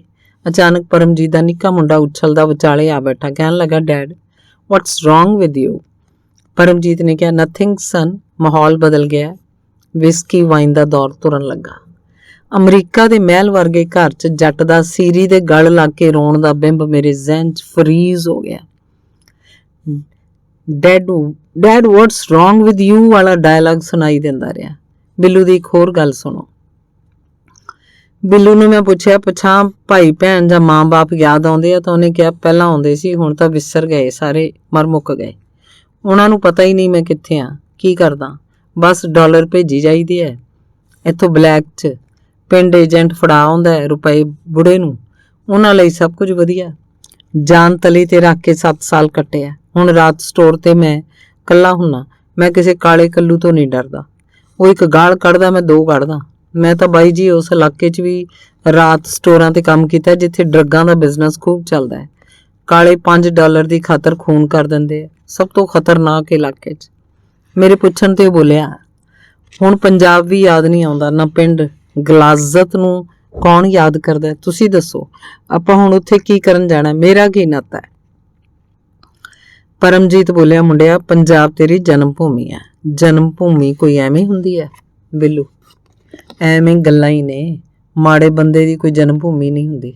ਉਹਦੀ ਭੂਮੀ ਉਹੀ ਜਿੱਥੋਂ ਉਹਨੂੰ ਰੋਟੀ ਮਿਲਦੀ ਹੈ। ਬਾਈ ਪਰਮਜੀਤ, ਤੂੰ ਕਿਉਂ ਛੱਡ ਆਇਆ? ਵਾਪਸ ਕਿਉਂ ਨਹੀਂ ਚਲਾ ਜਾਂਦਾ ਆਪਣੀ ਜਨਮ ਭੂਮੀ? ਖੇਤਾਂ 'ਚ ਉੱਥੇ ਬਾਪੂ ਨਾਲ ਭਈਏ ਕੰਮ ਕਰਦੇ ਆ, ਕਹਿੰਦੇ ਆ ਉੱਥੇ ਭਈਏ ਹੀ ਭਈਏ ਆ। ਪੰਜਾਬ ਹੁਣ ਭਈਆਂ ਦੀ ਭੂਮੀ ਆ। ਮੇਰੇ ਵਰਗਿਆਂ ਦੀ ਅਮਰੀਕਾ ਜਾਂ ਕੈਨੇਡਾ। ਮੈਂ ਤਾਂ ਜਿੱਥੇ ਪੱਕਾ ਹੋ ਗਿਆ ਉਹੀ ਮੇਰੀ ਭੂਮੀ। ਬਾਕੀ ਤੁਸੀਂ ਖੁਦ ਸਿਆਣੇ ਜੀ। ਮੈਨੂੰ ਮੁਖਾਤਿਬ ਹੋ ਕੇ ਬਿੱਲੂ ਨੇ ਕਿਹਾ, ਤੁਸੀਂ ਤਾਂ ਇੱਥੇ ਐਸ਼ਾਂ ਲੁੱਟਣ ਆਏ ਹੋ, ਸਟੈਚੂ ਆਫ ਲਿਬਰਟੀ ਦੇਖਣ ਜਾਂ ਹਾਲੀਵੁੱਡ ਫਿਲਮਾਂ ਦੀ ਸ਼ੂਟਿੰਗ ਦੇਖਣ। ਤੁਹਾਡੇ ਜਿਹਿਆਂ ਲਈ ਤਾਂ ਪੰਜਾਬ ਮਾਂ ਭੂਮੀ ਵੀ ਹੈ, ਪਿਓ ਭੂਮੀ ਵੀ ਹੈ, ਜੋ ਮਰਜ਼ੀ ਸਮਝੀ ਜਾਓ। ਤੇ ਮੈਂ 4 ਸਾਲ ਨਿਊਯਾਰਕ ਕੱਟੇ। ਦੂਰੋਂ ਸਟੈਚੂ ਆਫ ਲਿਬਰਟੀ ਦਿੰਦਾ ਸੀ, ਬਸ ਇੰਨਾ ਹੀ। ਜਾਂ ਕਹਿੰਦੇ ਆ ਮੈਨਹਟਨ 'ਚ ਦੁਨੀਆ ਦੀਆਂ ਸਭ ਤੋਂ ਉੱਚੀਆਂ ਬਿਲਡਿੰਗਾਂ। ਮੈਂ ਉਧਰ ਮੂੰਹ ਨਹੀਂ ਕੀਤਾ। ਸੁਰਤੀ ਕਿੱਥੇ ਸੀ ਕੰਮ ਤੋਂ? ਉਹਦੀ ਗੱਲ ਸੁਣ ਕੇ ਮੈਂ ਹੈਰਾਨ ਰਹਿ ਗਿਆ। ਕਿਹਨੇ ਸਿਖਾਈਆਂ ਇਹਨੂੰ ਇਹ ਗੱਲਾਂ? ਉਹ ਗੱਲ ਹੀ ਤਿੱਖੀ ਨਹੀਂ ਸੀ ਕਰਦਾ, ਬੋਲਦਾ ਵੀ ਤੇਜ਼ੀ ਨਾਲ ਸੀ। ਮੈਂ, ਆਹ ਜਨਮ ਭੂਮੀ ਵਾਲੀ ਗੱਲ ਤੈਨੂੰ ਕਿਹਨੇ ਸਿਖਾਈ ਹੈ? ਉਹ, ਇਹੋ ਜਿਹੀਆਂ ਗੱਲਾਂ ਕੋਈ ਸਿੱਖਣ ਚਾਹੀਦੀਆਂ ਯੂਨੀਵਰਸਿਟੀਆਂ 'ਚ? ਤੁਸੀਂ ਮੇਰੇ ਵਾਂਗ ਧੱਕੇ ਖਾ ਕੇ ਦੇਖੋ, ਐਨ ਫਰਲ ਗੱਲਾਂ ਨਿਕਲਦੀਆਂ ਮੂੰਹਾਂ ਇਹੋ ਜਿਹੀਆਂ। ਬਾਕੀ ਤੁਸੀਂ ਆਪ ਸਿਆਣੇ ਹੋ, ਤੁਸੀਂ ਤਾਂ ਕਿਤਾਬਾਂ ਦੇ ਡਾਕਟਰ ਹੋ ਤੇ ਮੈਂ ਅਨਪੜ੍ਹ। ਫਿਰ ਕਹਿਣ ਲੱਗਾ, ਹੁਣ ਤਾਂ ਆਪਾਂ ਅਮਰੀਕਾ 'ਚ ਹੀ ਝੰਡਾ ਗੱਡਣਾ ਹੈ। ਮੈਂ ਕਿਹਾ, ਕਿਹੜਾ ਝੰਡਾ ਗੱਡਣਾ? ਤੇਰੇ ਕੋਲ ਤਾਂ ਆਪਣਾ ਝੰਡਾ ਹੈ ਹੀ ਨਹੀਂ। ਉਹ ਚੁੱਪ ਕਰ ਗਿਆ, ਸੋਚੀ ਪੈ ਗਿਆ। ਮੈਂ, ਬਿੱਲੂ ਤੂੰ ਤਾਂ ਅਮਰੀਕਾ 'ਚ ਗੈਰ ਕਾਨੂੰਨੀ ਰਹਿ ਰਿਹਾ, ਤੇਰੇ ਪਿੱਛੇ ਪੁਲਿਸ ਲੱਗੀ ਹੋਈ ਹੈ, ਤੇਰਾ ਝੰਡਾ ਕਾਹਦਾ? ਉਹ ਕਹਿਣ ਲੱਗਾ, ਮੌਂਟਰੀਆਲ 'ਚ ਜਾ ਕੇ ਕਾਗਜ਼ ਭਰਾਂਗਾ, ਉੱਥੇ ਸਿਆਸੀ ਪਨਾਹ ਮਿਲਣੀ ਸੌਖੀ ਹੈ, ਤੇ ਜੇ ਕਾਗਜ਼ ਨਾ ਮਨਜ਼ੂਰ ਹੋਏ ਤਾਂ ਬਾਈ ਪਰਮਜੀਤ ਵਾਂਗ ਕਿਸੇ ਕੱਲੂ ਕੁੜੀ ਨਾਲ ਵਿਆਹ ਕਰਾਂਗਾ। ਆਪਣਾ ਤੰਬੂ ਤਾਂ ਗੱਡਣਾ ਹੀ ਹੈ ਇੱਥੇ, ਫਿਰ ਝੰਡਾ ਗੱਡਾਂਗੇ। ਮੈਨੂੰ ਉਹਦੇ ਤੰਬੂ ਗੱਡਣ ਵਾਲੀ ਗੱਲ ਦਰੁਸਤ ਲੱਗੀ। ਪਹਿਲਾਂ ਤੰਬੂ, ਬਾਅਦ 'ਚ ਝੰਡਾ। ਪਰਮਜੀਤ ਨੇ ਵੀ ਪਹਿਲਾਂ ਤੰਬੂ ਗੱਡਿਆ, ਫਿਰ ਝੰਡਾ। ਇਹ ਗੱਲ ਮੈਂ ਪਰਮਜੀਤ ਨੂੰ ਕਹੀ ਤਾਂ ਉਹ ਬੋਲਿਆ, ਖਾਕ ਦਾ ਝੰਡਾ ਹੈ, ਇਹ ਅਮਰੀਕਨ ਗੱਡਣ ਦਿੰਦੇ ਨੇ ਸਾਡੇ ਜਿਹਿਆਂ ਨੂੰ ਝੰਡਾ। 20 ਸਾਲਾਂ ਤੋਂ ਮੈਂ ਇੱਥੇ ਹਾਂ, ਹੁਣ ਕਿਤੇ ਜਾ ਕੇ ਚੈਨ ਆਇਆ। ਆਹ ਮੇਰਾ ਸਰੀਰ ਖੁਰ ਗਿਆ ਜਿਵੇਂ ਲੂਣ ਦੀ ਡਲੀ ਹੋਵੇ। ਝੰਡਾ ਗੱਡਣ ਦੀ ਥਾਂ ਤਾਂ ਮੈਂ ਆਪ ਹੀ ਗੱਡਿਆ ਗਿਆ। ਇਹ ਮੁੰਡਾ ਅਜੇ ਜਵਾਨ ਹੈ, ਇਹ 2 ਤੰਬੂ ਵੱਧ ਗੱਡ ਲਓ, ਹੋਰ ਕੀ। ਬਾਕੀ ਬਾਜਾਂ ਵਾਲੇ 10ਵੇਂ ਪਾਤਸ਼ਾਹ ਦੀ ਮਿਹਰ ਚਾਹੀਦੀ ਹੈ, ਬੰਦੇ ਦੇ ਹੱਥ ਵਾਸ ਕੁਛ ਨਹੀਂ। ਪਰਮਜੀਤ ਦੇ ਘਰ ਡਰਾਇੰਗ ਰੂਮ ਦੀ ਦੀਵਾਰ ਤੇ ਸੋਭਾ ਸਿੰਘ ਦੀ ਬਣਾਈ ਗੁਰੂ ਗੋਬਿੰਦ ਸਿੰਘ ਦੀ ਤਸਵੀਰ ਸੀ। ਇੱਕ ਰੈਕ ਸੀ ਜਿਸ 'ਚ ਕਿਤਾਬਾਂ ਸਜੀਆਂ ਸਨ। ਰੈਕ ਦੇ ਉੱਤੇ ਨਿੱਕਾ ਜਿਹਾ ਬਾਰ ਸੀ, ਕੋਨੇ 'ਚ ਕਵੀ ਪਾਸ਼ ਦੀ ਵੱਡੀ ਤਸਵੀਰ ਵਾਲਾ ਫਰੇਮ ਕੀਤਾ ਪੋਸਟਰ ਸੀ। ਤਸਵੀਰ ਦੇ ਨਾਲ ਪਾਸ਼ ਦੀ ਮਸ਼ਹੂਰ ਕਵਿਤਾ ਅਸੀਂ ਲੜਾਂਗੇ ਸਾਥੀ ਪਾਸ਼ ਦੀ ਹੱਥ ਲਿਖਤ 'ਚ ਛਪੀ ਸੀ। ਇਹ ਪੋਸਟਰ ਮੈਂ ਅਮਰੀਕਾ ਕੁਝ ਇੱਕ ਘਰਾਂ 'ਚ ਵੇਖਿਆ। ਪੋਸਟਰ ਵਾਲਾ ਵਿਜ਼ੂਅਲ ਜਦ ਗ੍ਰੇ ਹਾਊਂਡ ਬੱਸ 'ਚ ਬੈਠੇ ਦੇ ਤੀਬਰ ਹੋਇਆ ਤਾਂ ਮੇਰਾ ਤਾਂਤਾ ਅਮਰਦੀਪ ਟਰੱਕ ਚਾਲਕ ਦੀਆਂ ਪਾਸ਼ ਬਾਰੇ ਗੱਲਾਂ ਵੱਲ ਲੱਗ ਗਿਆ। ਉਹਨੇ ਇਸੇ ਪੋਸਟਰ ਬਾਰੇ ਗੱਲ ਕੀਤੀ ਸੀ। ਟਰੱਕ 'ਚ ਸਫ਼ਰ ਕਰਨ ਦਾ ਸਬੱਬ ਕਿਵੇਂ ਬਣਿਆ? ਇੱਕੋ ਸਾਹੀ 5000 ਕਿਲੋਮੀਟਰ ਲੰਮੀ ਲਟੋਰੀ ਮੈਂ ਪਹਿਲਾਂ ਕਦੇ ਨਹੀਂ ਸੀ ਮਾਰੀ। ਹੋਇਆ ਇੰਜ ਕਿ ਮੈਂ ਲਾਸ ਐਂਜਲਸ ਤੋਂ ਵੈਨਕੂਵਰ ਜਾਣਾ ਸੀ, ਪਰ ਮੇਰੇ ਅੜਿੱਕੇ 18 ਪਹੀਆਂ ਵਾਲਾ ਟਰੱਕ ਆ ਗਿਆ। ਜਾਂ ਮੈਂ ਹੀ ਜਗਦੀਸ਼ ਤੇ ਅਮਰਦੀਪ ਦੇ ਕਾਬੂ ਆ ਗਿਆ, ਜਿਨ੍ਹਾਂ ਪਹਿਲਾਂ ਟੋਰਾਂਟੋ ਤੇ ਫਿਰ ਉੱਥੋਂ ਲੋਡ ਲੈ ਕੇ ਵਾਪਸ ਵੈਨਕੂਵਰ ਆਉਣਾ ਸੀ। ਮੈਂ ਕਿਹਾ, ਕੋਈ ਨਹੀਂ, ਚੱਲਦੇ ਹਾਂ ਟੋਰਾਂਟੋ। 54 ਘੰਟੇ ਦਾ ਸਫ਼ਰ। ਸਾਰਾ ਰਾਹ ਟਰੱਕ ਚਾਲਕ ਅਮਰਦੀਪ ਇਨਕਲਾਬੀ ਦੀਆਂ ਗੱਲਾਂ ਦਾ ਲੁਤਫ। 18 ਚੱਕਿਆਂ ਵਾਲਾ ਟਰੱਕ ਸੀ, ਪੂਰਾ ਜਹਾਜ਼, ਜਿਵੇਂ ਅਮਰੀਕਾ 'ਚ ਹਰ ਚੀਜ਼ ਦੇ ਕੱਦ ਹੁੰਦੀ ਹੈ। ਡਰਾਈਵਰ ਦੀ ਸੀਟ ਪਿੱਛੇ ਏਅਰ ਕੰਡੀਸ਼ਨਡ ਕੈਬਿਨ, ਉੱਥੇ ਟੀਵੀ, ਫਰਿੱਜ, ਨਾਲ ਨਿੱਕੇ ਰੈਕ ਤੇ ਟਿੱਕੀਆਂ ਵਾਈਨ ਦੀਆਂ ਬੋਤਲਾਂ, ਆਰਾਮ ਕਰਨ ਲਈ ਇੱਕ ਬੈੱਡ। ਗੱਡੀ ਚਲਾਉਂਦੇ ਆਪਾਂ ਪੀਂਦੇ ਨਹੀਂ। ਦੂਜੇ ਚਾਲਕ ਜਗਦੀਸ਼ ਨੇ ਕਿਹਾ, ਆਹ ਸਾਰਾ ਮਾਲ ਤੁਹਾਡੇ ਲਈ ਆ, ਫਰਿੱਜ 'ਚ ਸੋਡੇ ਦੀ 2 ਲੀਟਰ ਵਾਲੀ ਬੋਤਲ ਪਈ ਹੈ। ਅਮਰਦੀਪ ਵਿੱਚੋਂ ਬੋਲਿਆ, ਵਿਸਕੀ ਪੀਓ ਤੇ ਇਨਕਲਾਬ ਦੇ ਨਵੇਂ ਦਾ ਪੇਚ ਸੋਚੋ। ਖਾਣ ਲਈ ਜਿੱਥੇ ਆਖੋਗੇ ਰੁਕਾਂਗਾ। ਰਾਹ 'ਚ ਵਾਸ਼ ਦਾ ਪ੍ਰਬੰਧ ਹੈ, ਰੈਸਟ ਰੂਮਾਂ 'ਚ। ਦੋਵੇਂ ਚਾਲਕ ਜਾਨਦਾਰ ਇਨਸਾਨ ਸਨ, ਜ਼ਹੀਨ, ਪੜ੍ਹੇ ਲਿਖੇ, ਸਾਹਿਤ ਦੇ ਪਾਠਕ। ਕਿਸੇ ਨੇ ਦੱਸ ਦਿੱਤਾ ਕਿ ਮੈਂ ਕੈਲੀਫੋਰਨੀਆ 'ਚ ਲਟੋਰੀ ਮਾਰ ਰਿਹਾ। ਮੈਨੂੰ ਉਹਨਾਂ ਆਦ ਬੋਚਿਆ। ਉਹਨਾਂ ਖਰਬੂਜੇ ਲੱਦ ਰੱਖੇ ਸੀ ਟੋਰਾਂਟੋ ਲਈ। ਟਰੱਕ ਦੀ ਬਾਡੀ ਪੂਰੀ ਤਰ੍ਹਾਂ ਏਅਰ ਕੰਡੀਸ਼ਨ ਸੀ। ਜਗਦੀਸ਼ ਦਾਨਸ਼ਵਰ ਤੇ ਘੱਟ ਬੋਲਣ ਵਾਲਾ ਸੀ। ਟਰੱਕ ਦੀ ਕਿੱਲੀ ਦਬਾਉਂਦਿਆਂ ਗੱਲਾਂ ਕਰਦਿਆਂ ਅਚਾਨਕ ਉਹ ਮੋਬਾਈਲ ਤੇ ਨੰਬਰ ਦਬਾਉਂਦਾ ਆਪਣੇ ਘਰ ਦਾ। ਹਜ਼ਾਰਾਂ ਮੀਲ ਦੂਰ ਬੈਠੀ ਆਪਣੀ ਬੀਵੀ ਨੂੰ ਪੁੱਛਦਾ, ਕਿੱਦਾਂ ਸੁਰਿੰਦਰ? ਫਿਰ ਕਹਿੰਦਾ, ਹੋਰ ਨਿੱਕੀ ਕਿੱਦਾਂ, ਜਰਾ ਗੱਲ ਕਰਾ ਦਾਂ। ਹਾਂ ਪੁੱਤ, ਆਲਰਾਈਟ ਆ। ਅਮਰਦੀਪ ਦੇ ਨਾਂ ਨਾਲ ਇਨਕਲਾਬੀ ਲੱਗਾ ਹੋਇਆ ਸੀ। ਜਗਦੀਸ਼ ਨੇ ਮੈਨੂੰ ਪਾਸੇ ਹੋ ਕੇ ਕਿਹਾ, ਇਹਨੂੰ ਇਨਕਲਾਬ ਦਾ ਤਾਪ ਚੜਿਆ ਰਹਿੰਦਾ। ਪਤਾ ਲੱਗਾ ਅਮਰਦੀਪ ਬੀਵੀ ਬੱਚੇ ਵਾਲਾ ਹੈ, ਪਰ ਅਮਰੀਕਾ 'ਚ ਇਕੱਲਾ ਹੀ ਰਹਿੰਦਾ। ਜਗਦੀਸ਼, ਇਹ ਵਹੁਟੀ ਕੋਲੋਂ ਦੌੜ ਕੇ ਹੀ ਇੱਥੇ ਬੈਠਾ ਹੈ। ਇਹਨੂੰ ਉਹ ਪਸੰਦ ਨਹੀਂ ਆਉਂਦਾ। ਵਹੁਟੀ ਦੀ ਸੋਚ ਰਿਐਕਸ਼ਨਰੀ ਹੈ। ਅਮਰਦੀਪ ਕਹਿਣ ਲੱਗਾ, ਇਨਕਲਾਬੀ ਬੰਦੇ ਨੂੰ ਘਰ ਪਰਿਵਾਰ ਦਾ ਖਲਜਗਣ ਸਹੇੜਨਾ ਨਹੀਂ ਚਾਹੀਦਾ। ਅਮਰਦੀਪ ਕਵੀ ਪਾਸ਼ ਦਾ ਮੁਰੀਦ ਸੀ, ਸਾਊ, ਸਿੱਧੜ ਪਰ ਗਲਾਦੜ। ਪੈਂਦੀ ਸੱਟੇ ਕਹਿਣ ਲੱਗਾ, ਬਾਈ ਜੀ, ਪਾਸ਼ ਜਦ ਅਮਰੀਕਾ ਆਇਆ ਮੈਂ ਤਾਂ ਉਹਨੂੰ ਵੀ ਨਹੀਂ ਸੀ ਛੱਡਿਆ। ਤੁਸੀਂ ਕਿਸ ਬਾਗ ਦੀ ਮੁੱਲੀ ਹੋ? ਬਾਗ ਦੀ ਮੁੱਲੀ ਵਾਲੀ ਗੱਲ ਨੇ ਮੈਨੂੰ ਪਲ ਭਰ ਲਈ ਜਿੱਚ ਕਰ ਦਿੱਤਾ। ਜਗਦੀਸ਼ ਪਿਛਾਂ ਕੈਬਿਨ ਦੇ ਬੈੱਡ ਤੇ ਬੈਠਾ ਸੀ। ਗਾਂਹ ਹੋ ਉਹਨੇ ਮੇਰੇ ਕੰਨ 'ਚ ਫੂਕ ਮਾਰੀ। ਇਨਕਲਾਬੀ ਨੂੰ ਕਮਲ ਘੁੱਟਣ ਦੀ ਆਦਤ ਹੈ, ਇਹਨੂੰ ਟੋਕਿਓ ਨਾ, ਸਾਲਾ ਬਿੱਟਰ ਜਾਏਗਾ। ਵਾਟ ਬੜੀ ਲੰਮੀ ਹੈ, ਬਸ ਸੁਣੀ ਜਾਇਓ। ਇੰਨੇ ਨੂੰ ਅਮਰਦੀਪ ਨੇ ਹੋਰ ਡਾਇਲਾਗ ਦਾਗ ਦਿੱਤਾ। ਹਾਂ ਬਾਈ ਜੀ, ਇੱਥੇ ਤਾਂ ਮੂਲੀਆਂ ਦੇ ਬਾਗ ਹੁੰਦੇ ਹੀ ਨਹੀਂ। ਦੇਖੋ ਅਮਰੀਕਾ ਐਡਾ ਵੱਡਾ ਦੇਸ਼, ਇਹਨਾਂ ਨਾ ਮੂਲੀਆਂ ਹੁੰਦੀਆਂ ਹੀ ਨਹੀਂ। ਹੁਣ ਵੀ ਤਾਂ ਕਿਹਨੇ ਖਾਣੀਆਂ? ਨਾ ਵੇਲ ਨਾ ਮੂਲੀਆਂ। ਗਾਜਰਾਂ ਖਾਣ ਦਾ ਟੇਸਟ, ਪੀਜ਼ਾ ਬਰਗਰ ਖਾ ਕੇ ਮੁੰਡੇ ਕੁੜੀਆਂ ਦੇ ਢਿੱਡ ਸੂਰ ਵਾਂਗ ਫੈਲੀ ਜਾ ਰਹੇ ਆ। ਤੇ ਤੁਸੀਂ ਬਾਈ ਤਰਸੇਮ ਸਿੰਘ ਦੇ ਮੁੰਡੇ ਨਹੀਂ ਦੇਖੇ, ਝੋਟੇ ਵਾਂਗ ਫਿੱਟੇ ਹੋਏ? ਘਰੇ ਰੋਟੀ ਤਾਂ ਖਾਂਦੇ ਹੀ ਨਹੀਂ। ਜਵਾਕਾਂ ਨੂੰ ਪੀਜ਼ਾ ਬਰਗਰ ਦਾ ਰੋਗ ਲੱਗ ਚੁੱਕਾ ਹੈ, ਉੱਤੋਂ ਪੀਂਦੇ ਆ ਕੋਕ, ਸੋਦਾ ਜੰਕ ਫੂਡ। ਪਤਾ ਲੱਗੂ ਜਦ ਕੈਂਸਰ ਨਾਲ ਮਰਨਗੇ। ਇਨਕਲਾਬੀ ਭਾਈ ਕਿੱਲੀ ਦੱਬੀ ਰੱਖਦਾ ਤੇ ਬੋਲੀ ਜਾਂਦਾ। ਜਗਦੀਸ਼ ਕਦੇ ਟੋਕਦਾ ਪਰ ਸਹਿਜੇ ਜਿਹੇ, ਜਿਵੇਂ ਉਲਟਾ ਥਾਪੜਾ ਦੇ ਰਿਹਾ ਹੋਵੇ। ਐਵੇਂ ਡਾਕਟਰ ਸਾਹਿਬ ਦਾ ਦਿਮਾਗ ਨਾ ਚੱਟੀ ਜਾ, ਆਪਣੇ ਵੱਡੇ ਬਾਈ ਆ। ਅਮਰਦੀਪ ਮੈਨੂੰ ਮੁਖਾਤਿਬ ਹੋ ਕੇ ਕਹਿਣ ਲੱਗਾ, ਅਮਰੀਕਾ ਦੇਸ਼ ਬਾਈ ਜੀ ਇਨਕਲਾਬੀ ਦਾ ਪਿੱਛਾਂ ਲਈ ਸ਼ਾਨਦਾਰ ਥਾਂ ਹੈ, ਭਾਵੇਂ ਇਨਕਲਾਬ ਇੱਥੇ ਕਦੇ ਆਉਣਾ ਨਹੀਂ। ਮੈਂ ਅਮਰਦੀਪ ਇਨਕਲਾਬੀ ਨਾਲ ਗਾਂਹ ਬੈਠਾ ਹੋਇਆ ਸੀ ਤੇ ਉਹ ਆਪਣੀ ਸੁਰ 'ਚ ਬੋਲੀ ਗਿਆ। ਅਮਰੀਕਾ 'ਚ ਇੱਕੋ ਇਨਕਲਾਬ ਆਇਆ 4 ਜੁਲਾਈ ਨੂੰ, ਜਦ ਉਹਨਾਂ ਨੇ ਅੰਗਰੇਜ਼ਾਂ ਦੇ ਢੂਏ ਕੁੱਟੇ। ਐਸਾ ਕੁੱਟਿਆ ਕਿ ਅੰਗਰੇਜ਼ਾਂ ਨੇ ਫੇਰ ਇੱਧਰ ਮੂੰਹ ਨਹੀਂ ਕੀਤਾ, ਤੁਰ ਪਏ ਏਸ਼ੀਆ ਵਾਲੇ ਪਾਸੇ, ਜਾ ਵੜੇ ਇੰਡੀਆ। ਇੱਧਰ ਜਿਹੜੇ ਇੰਗਲੈਂਡ ਦੇ ਮੁਦਈ ਗੋਰੇ ਸਨ, ਸਾਰੇ ਦੌੜ ਗਏ ਕੈਨੇਡਾ ਵੱਲ, ਆਪਣੀ ਮਲਕਾ ਸਮੇਤ। ਕੈਨੇਡਾ 'ਚ ਗਾਂਹ ਫਰੈਂਚ ਬੈਠੇ ਸੀ, ਉਹਨਾਂ ਆਪਣੇ ਵਾਲੇ ਪਾਸੇ ਇਹਨਾਂ ਨੂੰ ਵੜਨ ਨਹੀਂ ਦਿੱਤਾ। ਮਾਮਲਾ ਤਾਂ ਸਾਰਾ ਤਾਕਤ ਦਾ ਹੈ, ਜਿਹਨੇ ਡੰਡਾ ਫੇਰ ਦਿੱਤਾ ਉਹ ਕਾਮਯਾਬ। ਇਹੀ ਗੱਲ ਮੈਂ ਬਾਈ ਪਾਸ਼ ਨੂੰ ਦੱਸੀ ਤਾਂ ਉਹ ਸੁਣ ਕੇ ਅਸ਼ ਕਰ ਉੱਠਿਆ। ਮੈਂ ਉਹਨੂੰ ਕਿਹਾ, ਇਨਕਲਾਬ ਲਈ ਨਵੇਂ ਦਾਅ ਪੇਚ ਲੱਭਣੇ ਹੀ ਪੈਣੇ ਆ, ਵਰਨਾ ਮਾਤੜਾਂ ਦਾ ਬਣਨਾ ਕੁਛ ਨਹੀਂ, ਬਸ ਤੀਵੀਆਂ ਜੋਗੇ ਰਹਿ ਜਾਣਾ ਸਭ ਨੇ। ਪਿੱਛੋਂ ਅੱਧ ਸੁੱਤੇ ਹੀ ਜਗਦੀਸ਼ ਬੋਲਿਆ, ਤੀਵੀਂ ਬਿਨਾਂ ਤਾਂ ਤੂੰ ਆਪ ਪਾਗਲ ਹੋਇਆ ਫਿਰਦਾ, ਤੇਰੇ ਵਰਗੇ ਕਮਲੇ ਕੋਲ ਰਹਿੰਦੀ ਹੀ ਨਹੀਂ। ਤੂੰ ਤਾਂ ਇਨਕਲਾਬ ਨੂੰ ਹੀ ਤੀਵੀਂ ਸਮਝਦਾ। ਮੈਨੂੰ ਲੱਗਾ ਅਮਰਦੀਪ ਤਾਂ ਜੀਨੀਅਸ ਹੈ, ਪਰ ਆਪਣੀ ਤਰ੍ਹਾਂ ਦਾ ਇਹ ਬੰਦਾ ਖਾਲੀ ਕਮਲ ਹੀ ਨਹੀਂ ਘੋਟ ਰਿਹਾ, ਸਿਆਣਾ ਬੰਦਾ ਹੈ। ਮੇਰੀ ਉਹਦੇ ਬਾਰੇ ਚੰਗੀ ਰਾਏ ਬਣਨ ਲੱਗੀ। ਉਹ ਫਿਰ ਬੋਲਿਆ, ਤੁਸੀਂ ਆਨੰਦ ਨਾਲ ਬੈਠੋ ਬਾਈ ਜੀ, ਅਸੀਂ ਤੁਹਾਨੂੰ ਬੋਰ ਨਹੀਂ ਹੋਣ ਦੇਣਾ। ਰਾਹ 'ਚ ਆਪਾਂ ਇਹੋ ਜਿਹੀਆਂ ਗੱਲਾਂ ਕਰਨੀਆਂ, ਇਨਕਲਾਬੀ ਗੱਲਾਂ। ਫਿਰ ਕਹਿਣ ਲੱਗਾ, ਪਾਸ਼ ਆਇਆ ਇੱਥੇ। ਮੈਂ ਕਿਹਾ, ਬਾਈ ਪਾਸ਼ ਅਮਰਦੀਪ ਇਨਕਲਾਬੀ ਬਗੈਰ ਤੂੰ ਅਮਰੀਕਾ 'ਚ ਕੁਛ ਨਹੀਂ ਕਰ ਸਕਦਾ। ਤੈਨੂੰ ਗੈਸ ਸਟੇਸ਼ਨ ਤੇ ਕੰਮ ਕਰਨ ਦੀ ਕੀ ਲੋੜ ਹੈ?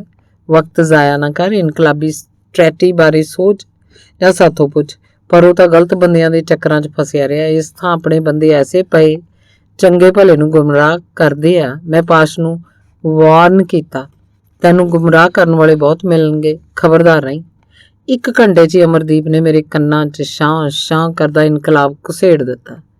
ਕੈਲੀਫੋਰਨੀਆ ਸਟੇਟ ਖਤਮ ਹੋਈ, ਗਾਂ ਨਵੇਡਾ ਦਾ ਰੇਤੀਲਾ ਇਲਾਕਾ ਸੀ। ਅਮਰਦੀਪ ਬੋਲਿਆ, ਆਹ ਨਵੇਡਾ ਜਿੱਥੇ ਕੁਝ ਪੈਦਾ ਨਹੀਂ ਹੁੰਦਾ, ਨਾ ਇੰਡਸਟਰੀ। ਪਰ ਦੇਖੋ ਅਮਰੀਕਾ ਨਾਂ ਦੀ ਚੁਸਤੀ, ਇਹਨਾਂ ਰੱਕੜ ਜ਼ਮੀਨ 'ਚੋਂ ਡਾਲਰ ਉਗਾਉਣੇ ਸ਼ੁਰੂ ਕਰਤੇ, ਰੇਗਿਸਤਾਨ ਨੂੰ ਹੀ ਟੂਰਿਸਟਾਂ ਦਾ ਮੱਕਾ ਬਣਾਤਾ। ਨੋਇਡਾ 'ਚ ਦੁਨੀਆ ਦਾ ਸਭ ਤੋਂ ਵੱਡਾ ਜੂਆ ਘਰ ਲਾਸ ਵੇਗਾਸ ਆ। ਲੋਕ ਊਤਾਂ ਵਾਂਗ ਹੇੜਾਂ ਦੀਆਂ ਹੇੜਾਂ ਤੁਰੀ ਆਉਂਦੇ ਆ ਕੈਸੀਨੋਆਂ 'ਚ ਜੂਆ ਖੇਡਣ। ਆਪਣੇ ਇਨਕਲਾਬੀ ਵੀ ਆਉਂਦੇ ਆ ਇੱਥੇ, ਤੇ ਪੰਜਾਬ ਤੋਂ ਅਕਾਲੀ ਕਾਂਗਰਸੀ ਸਭ ਤੁਰੇ ਆਉਂਦੇ ਆ। ਇਹੀ ਪੂੰਜੀਵਾਦੀ ਦਾ ਕਮਾਲ ਹੈ, ਜੋ ਬੰਦੇ ਨੂੰ ਊਤ ਬਣਾਉਂਦਾ ਤੇ ਬੰਦੇ ਨੂੰ ਪਤਾ ਨਹੀਂ ਲੱਗਦਾ ਕਿ ਉਹ ਊਤ ਬਣਿਆ ਬੈਠਾ। ਫਿਰ ਉਹਨੇ ਕਿਹਾ, ਬਸ ਇਦਾਂ ਗੱਲਾਂ ਕਰਦਿਆਂ ਤੋਂ ਹੀ ਟਾਈਮ ਬੀਤ ਜਾਣਾ ਤੇ 2 ਦਿਨਾਂ 'ਚ ਆਪਾਂ ਤੁਹਾਨੂੰ ਅਮਰੀਕਾ, ਉੱਤਰੀ ਅਮਰੀਕਾ ਦੀ ਈਸਟ ਕੋਸਟ 'ਚ ਪਹੁੰਚਾ ਦੇਣਾ ਹੈ, ਧੁਰ ਕੈਨੇਡਾ ਦੇ ਓਨਟਾਰੀਓ ਪ੍ਰਾਂਤ, ਜਿੱਥੇ ਤੁਹਾਨੂੰ ਇਨਕਲਾਬੀ ਕਾਡਰ ਮਿਲਾਵਾਂਗੇ। ਪਿਛਲੇ ਸਾਲ ਪਾਸ਼ ਦੇ ਜਨਮ ਦਿਨ ਤੇ ਅਸੀਂ ਟੋਰਾਂਟੋ 'ਚ 200 ਪੋਸਟਰ ਉਹਦੀ ਤਸਵੀਰ ਵਾਲੇ ਵੇਚੇ, $5 ਵੀ ਫੀ ਪੋਸਟਰ। ਤਸਵੀਰ ਦੇ ਨਾਲ ਸੀ ਪਾਸ਼ ਦੀ ਮਸ਼ਹੂਰ ਕਵਿਤਾ, ਅਸੀਂ ਲੜਾਂਗੇ ਸਾਥੀ। ਮੇਰੇ ਬੈਗ 'ਚ ਪਾਸ਼ ਦਾ ਪੋਸਟਰ ਪਿਆ, ਫੋਲਡ ਕੀਤਾ, ਤੁਹਾਨੂੰ ਦਿਖਾਵਾਂਗੇ। ਅਮਰਦੀਪ ਦੀਆਂ ਗੱਲਾਂ ਕਰਕੇ ਹੀ ਮੈਂ ਇਸ ਨਤੀਜੇ ਤੇ ਪੁੱਜਾ ਕਿ ਬੱਸ 'ਚ ਇਕੱਲਾ ਸਫ਼ਰ ਕਰਨ ਦਾ ਆਪਣਾ ਲਾਭ ਹੈ। ਲਟੋਰੀ ਦੇ ਨਜ਼ਰੀਏ ਤੋਂ ਟੋਰਾਂਟੋ ਤੋਂ ਨਿਊਯਾਰਕ ਲਈ ਬੱਸ ਫੜੀ, ਉੱਥੇ ਕੈਲੀਫੋਰਨੀਆ ਪੁੱਜਣ ਲਈ ਵੀ ਕੁੱਲ ਸਫ਼ਰ ਗ੍ਰੇ ਹਾਊਂਡ ਬੱਸ ਰਾਹੀਂ ਕੀਤਾ। ਇਕੱਲਾ ਥਾਂ ਰੁਕ ਕੇ ਕਿਸੇ ਨਾਲ ਬੈਠ ਕੇ ਸਫ਼ਰ ਨਾਲ ਗੱਪਾਂ ਤੇ ਲੁਤਫ 'ਚ ਤੱਕਣੀ ਤੇ ਕਾਟਾ ਫਿਰੀ ਜਾਂਦਾ। ਬੰਦਾ ਮੂੰਹ ਦੇ ਸ਼ੋਰ 'ਚ ਗੁਆਚ ਜਾਂਦਾ। ਜੇ ਸੰਗੀ ਸਾਥੀ ਬਾਈਸਾਨ ਹੋ ਜੇ, ਕੈਲੀਫੋਰਨੀਆ ਵਾਲਾ ਹਰਬਖਸ਼ ਚੀਮਾ ਵਰਗਾ ਅਨੁਭਵੀ ਹੋਵੇ, ਜਾਂ ਸ਼ਿਕਾਗੋ ਵਾਲਾ ਪਰਮਜੀਤ ਵਰਗਾ ਸੂਖਮ ਚਿੱਤ ਸੁਹਿਰਦ ਮਨੁੱਖ, ਜਾਂ ਟਪੂਸੀ ਮਾਰਦਾ ਛੁਰੀ ਵਾਂਗ ਤਿੱਖਾ ਬਿੱਲੂ ਹੋਵੇ, ਤਾਂ ਕਾਰ ਦਾ ਸਫ਼ਰ ਵੀ ਕਮਾਲ ਹੋ ਜਾਂਦਾ ਹੈ। ਇਦਾਂ ਪਰ ਹੁੰਦਾ ਬਹੁਤ ਘੱਟ। ਦੋਨਾਂ ਪਾਸਿਆਂ ਦੀ 10,000 ਕਿਲੋਮੀਟਰ ਦੀ ਲੰਮੀ ਲਟੋਰੀ ਤੋਂ ਕੀ ਲੱਭਾ? ਅਮਰੀਕੀ ਤਾਕਤ ਦਾ ਭੇਤ ਲੱਭਾ। ਇਸ ਤਾਕਤ ਦੇ ਗੇੜ 'ਚ ਫਸੇ ਬੰਦੇ ਦਾ ਹੁਲੀਆ ਕੀ ਹੈ, ਇਹ ਪਤਾ ਲੱਗਾ। ਇਹ ਪਤਾ ਵੀ ਲੱਗਾ ਕਿ ਅਮਰੀਕੀ ਆਰਥਿਕ ਤਾਕਤ ਦੀ ਚੂਲ ਲੱਖਾਂ ਸੜਕਾਂ ਦੇ ਜਾਲ ਤੇ ਇਹਨਾਂ ਸੜਕਾਂ ਤੇ ਦੌੜਦੀਆਂ ਕਾਰਾਂ ਹਨ। ਇੱਕ ਟਰੱਕ ਦੇ ਪਿੱਛੇ ਲਿਖਿਆ ਸੀ, ਟਰੱਕ ਚੱਲਦਾ ਹੈ ਤਾਂ ਅਮਰੀਕਾ ਚੱਲਦਾ ਹੈ। ਇਹ ਵੀ ਪਤਾ ਲੱਗਾ ਕਿ ਆਪਣੇ ਭਾਈਬੰਦ ਜਿਹੜੇ ਅਮਰੀਕਾ ਪੁੱਜਦੇ ਆ ਉਹਨਾਂ ਨੂੰ ਅਮਰੀਕੀ ਸੁਪਰ ਗਤੀ ਦੀ ਚੋਖੀ ਕੀਮਤ ਚੁਕਾਉਣੀ ਪੈਂਦੀ ਹੈ। ਉਸ ਬੰਦੇ ਨੂੰ ਵੱਧ ਕੀਮਤ ਦੇਣੀ ਪੈਂਦੀ ਹੈ ਜਿਹਦੀ ਪੰਜਾਬ 'ਚ ਵੀ ਹੈਸੀਅਤ ਕੁਛ ਨਹੀਂ ਹੁੰਦੀ। ਹੈਸੀਅਤ ਦੀ ਖਾਤਰ ਹੀ ਇਹ ਬੰਦਾ ਘਰ ਛੱਡ ਕੇ ਉੱਥੇ ਜਾਂਦਾ ਹੈ। ਇਵੇਂ ਅਮਰੀਕਾ ਉਹਦੇ ਲਈ ਲੜਾਈ ਦਾ ਮੈਦਾਨ ਹੈ। ਇਹ ਐਸੀ ਲੜਾਈ ਹੈ ਜਿਸ 'ਚ ਕਈ ਰਣ ਖੇਤਰ 'ਚ ਦਾਖਲ ਹੋਣ ਤੋਂ ਪਹਿਲਾਂ ਹੀ ਲੁੜਕ ਜਾਂਦੇ ਹੈ। ਨਿਊਯਾਰਕ 'ਚ ਜਿਸ ਯੁਵਕ ਰਿਸ਼ਤੇਦਾਰ ਪਾਸ ਮੈਂ ਰਹਿ ਰਿਹਾ ਸੀ, ਉਹ ਕੋਰੀਅਰ ਕੰਪਨੀ 'ਚ ਲੱਗਾ ਹੋਇਆ ਸੀ। ਆਪਣੀ ਬੀਵੀ ਬਾਰੇ ਕਹਿਣ ਲੱਗਾ, ਅੱਜ ਕੱਲ੍ਹ ਮੇਰੇ ਨਾਲ ਬੜੀ ਔਖੀ ਰਹਿੰਦੀ ਹੈ। ਘਰ 'ਚ ਟੈਨਸ਼ਨ ਚੱਲ ਰਹੀ ਹੈ। ਰਾਤ ਸੌਣ ਲੱਗੇ ਮੇਰੀ ਸੋਚ ਫਿਰਕੀ ਘੁੰਮਣ ਲੱਗ ਪਈ। ਇਹ ਸੁਨੱਖੀ ਬੀਬਾ ਜੋ ਪਿਛਲੀ ਫੇਰੀ ਵੇਲੇ ਚੰਗੀ ਭਲੀ ਸੀ, ਕਿਉਂ ਔਖੀ ਹੈ? ਇਹਦਾ ਉੱਤਰ ਮੈਨੂੰ ਦੂਜੇ ਦਿਨ ਸਵੇਰੇ ਮਿਲ ਗਿਆ। ਅਜੇ ਹਨੇਰਾ ਹੀ ਸੀ ਕਿ ਇੱਕ ਪੇਜਰ ਦੀ ਬੀਪ ਬੀਪ ਆਵਾਜ਼ ਨਾਲ ਉਹ ਨੌਜਵਾਨ ਉੱਠਿਆ। ਪਤਾ ਨਹੀਂ ਕਦ ਉਹਨੇ ਕੱਪੜੇ ਪਾ ਲਏ, ਕਦ ਉਹਨੇ ਆਪਣਾ ਬੈਗ ਤੇ ਕਾਰ ਦੀ ਚਾਬੀ ਚੁੱਕੀ। ਤਦ ਬਾਹਰ ਦਾ ਦਰਵਾਜ਼ਾ ਖੁੱਲਣ ਬੰਦ ਹੋਣ ਦੀ ਆਵਾਜ਼ ਆਈ। ਉਹ ਮੈਨੂੰ ਜਾਂ ਆਪਣੀ ਬੀਵੀ ਨੂੰ ਕੁਝ ਕਹੇ ਬਗੈਰ ਗਾਇਬ ਹੋ ਗਿਆ। ਮੈਂ ਸਿਰਹਾਣੇ ਵਾਲੀ ਨਿੱਕੀ ਲੈਂਪ ਦਾ ਬਟਨ ਦਬਾ ਕੇ ਤੱਕਣੀ ਸੁੱਟੀ। ਉਹ ਬੀਬਾ ਆਪਣੇ ਕਮਰੇ 'ਚ ਸੁੱਤੀ ਪਈ ਸੀ। ਮੈਂ ਵੀ ਸੌਂ ਗਿਆ। ਜਾਗ ਖੁੱਲੀ ਤਾਂ ਉਹਨੇ ਬੱਚੇ ਨੂੰ ਤਿਆਰ ਕੀਤਾ ਹੋਇਆ ਸੀ। ਉਹਨੇ ਸੋਚਿਆ ਹੁਣ ਮੈਂ ਸੁੱਤਾਂ। ਬਿਨਾਂ ਕੁਝ ਕਹੇ ਦੱਸੇ ਕਾਲ 'ਚੋਂ ਬੱਚੇ ਸਮੇਤ ਬਾਹਰ ਨਿਕਲ ਗਈ, ਜਿਹਦਾ ਪਤਾ ਤਦ ਲੱਗਾ ਜਦ ਦਰਵਾਜ਼ਾ ਖੁੱਲਿਆ ਤੇ ਬੰਦ ਹੋਇਆ। ਹੇਠ ਕਾਰ ਦੇ ਸਟਾਰਟ ਹੋਣ ਦੀ ਆਵਾਜ਼ ਆਈ। ਉਹਨੇ ਬੱਚੇ ਨੂੰ ਸਕੂਲ ਛੱਡ ਕੇ ਕੰਮ ਤੇ ਲੱਗਣਾ ਹੋਏਗਾ। ਪਿੱਛੇ ਮੈਂ ਖਾਲੀ ਘਰ ਵੱਲ ਦੇਖੀ ਜਾਵਾਂ। ਮੈਨੂੰ ਲੱਗਾ ਜਿਵੇਂ ਮੇਰੇ ਹਿੱਸੇ ਦੇ ਪਲਾਂ 'ਚ ਕੁਝ ਭੁਰ ਗਿਆ, ਕੁਝ ਗਲਤ ਹੋ ਰਿਹਾ। ਮੈਨੂੰ ਟੈਨਸ਼ਨ ਹੋਣ ਲੱਗੀ। ਮੇਰਾ ਵਕਤ ਕਿਵੇਂ ਬੀਤੇਗਾ? ਮੈਂ ਕਿੱਥੇ ਜਾਣਾ ਜਾਂ ਕੀ ਕਰਨਾ? ਚਿੱਤ 'ਚ ਕੁਝ ਦਾਖਲ ਨਹੀਂ ਸੀ ਹੋ ਰਿਹਾ ਤਾਂ ਮੋਗੇ ਵਾਲੇ ਬਾਈ ਦਾ ਵਿਜ਼ੂਅਲ ਤੇ ਡਾਇਲੌਗ ਮੇਰੇ ਜ਼ਿਹਨ 'ਚ ਉਛਲਣ ਲੱਗਾ। ਉਹਨੇ ਕਿਹਾ ਸੀ, ਇੱਥੇ ਆ ਕੇ ਮੈਂ ਗੱਲ ਕਿਹਦੇ ਨਾਲ ਕਰਾਂਗਾ? ਬੰਦੇ ਤਾਂ ਦਿੰਦੇ ਹੀ ਨਹੀਂ। ਨਿਊਯਾਰਕ ਦਾ ਵਿਜ਼ੂਅਲ ਬਿੱਲੂ ਦੇ ਵਿਜ਼ੂਅਲ ਵਾਂਗ ਅਕਸਰ ਮੈਨੂੰ ਤੰਗ ਕਰਦਾ। ਪਹਿਲਾਂ ਮੋਗੇ ਤੋਂ ਅਮਰੀਕਾ ਦੀ ਸੈਰ ਨੂੰ ਗਏ ਉਸ ਸਿਆਣੇ ਬੰਦੇ ਦਾ ਪ੍ਰਵਚਨ ਸੁਣ ਲਓ। ਇਹ ਬੰਦਾ ਨਿੱਕੇ ਭਰਾ ਕੋਲ ਗਿਆ ਕੈਲੀਫੋਰਨੀਆ। ਨਿੱਕੇ ਨੇ ਕਿਹਾ, ਬਾਈ ਦੇਖ ਆਪਣਾ ਸਾਰਾ ਟੱਬਰ ਇੱਥੇ ਆ, ਬਾਪੂ ਬੇਬੇ ਨਿੱਕੇ ਦੋਵੇਂ, ਤੇ ਤੂੰ ਉੱਥੇ ਮੋਗੇ 'ਚ ਉਮਰ ਕੱਟਦੀ। ਲੋਕ ਤਾਂ ਅਮਰੀਕਾ ਆਉਣ ਨੂੰ ਸੱਜੀ ਬਾਂਹ ਵਾਰੀ ਫਿਰਦੇ ਆ, ਪਰ ਤੂੰ? ਬਾਈ ਨੇ ਕਿਹਾ, ਗੱਲ ਤਾਂ ਤੇਰੀ ਦਰੁਸਤ ਆ, ਪਰ ਮੈਨੂੰ ਤਾਂ ਇੱਥੇ ਕੋਈ ਬੰਦਾ ਹੀ ਨਹੀਂ ਦਿੰਦਾ। ਰਵਾਂਗਾ ਕਿਵੇਂ? ਗੱਲ ਕਿਹਦੇ ਨਾਲ ਕਰਾਂਗਾ? ਨਿੱਕਾ ਬੋਲਦਾ, ਕਿਉਂ? ਆਹ ਇੰਨੀ ਦੁਨੀਆ ਤੁਰੀ ਫਿਰਦੀ ਹੈ, ਇੰਨਾ ਕੁਝ ਹੈ ਇੱਥੇ। ਵੱਡਾ ਬੋਲਦਾ, ਬੰਦਾ ਤਾਂ ਕੋਈ ਦਿੰਦਾ ਨਹੀਂ ਗੱਲ ਕਰਨ ਨੂੰ, ਕਾਰਾਂ ਹੀ ਦੌੜੀ ਜਾਂਦੀਆਂ ਜਾਂ ਦੂਜੀਆਂ ਸੜਕਾਂ। ਮੈਂ ਇੱਥੇ ਆ ਕੇ ਕੀ ਕਰਨਾ? ਅਮਰੀਕਾ 'ਚ ਦੂਰੋਂ ਉੱਡਦੀ ਕਾਰ 'ਚ ਬੈਠਾ ਬੰਦਾ ਦਿਸਦਾ ਤੇ ਗਾਇਬ ਹੋ ਜਾਂਦਾ ਹੈ। ਦੂਜੀ ਉਡੰਤਰ ਕਾਰ 'ਚ ਕੋਈ ਹੋਰ ਦਿਖਾਈ ਦਿੰਦਾ, ਤੂਫਾਨੀ ਦ੍ਰਿਸ਼ ਵਾਂਗ ਉਹ ਵੀ ਗਾਇਬ। ਸਿੱਟਾ ਨਜ਼ਰਾਂ ਨਾ ਆਪ ਖੜਦੀਆਂ ਤੇ ਨਾ ਕਿਸੇ ਨੂੰ ਖੜਾ ਦੇਖ ਸਕਦੀਆਂ। ਇਹੀ ਹੈ ਅਮਰੀਕਾ ਗਤੀ ਦਾ ਆਤੰਕ।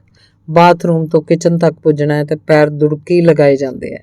ਦਫ਼ਤਰ 'ਚ ਕਿਸੇ ਨੂੰ ਗੁੱਡ ਮਾਰਨਿੰਗ ਕਹੋ ਤਾਂ ਅਗਲਾ ਮਾਰਨਿੰਗ ਕਹਿੰਦਿਆਂ ਲੌਬੀ ਦੇ ਅਗਲੇ ਕੋਨੇ 'ਚ ਪੁੱਜਾ ਹੁੰਦਾ ਹੈ। ਬੱਚਾ ਮਾਂ ਨੂੰ ਤੱਕਣਾ ਲੋਚਦਾ, ਪਰ ਮਾਂ ਕਦੇ ਗਾਇਬ ਕਦੇ ਹਾਜ਼ਰ ਹੋਈ ਜਾਂਦੀ ਹੈ। ਬੱਚੇ ਦੀ ਨਿਗਾਹ ਭੌਂਦੂ ਬਣ ਜਾਂਦੀ ਹੈ।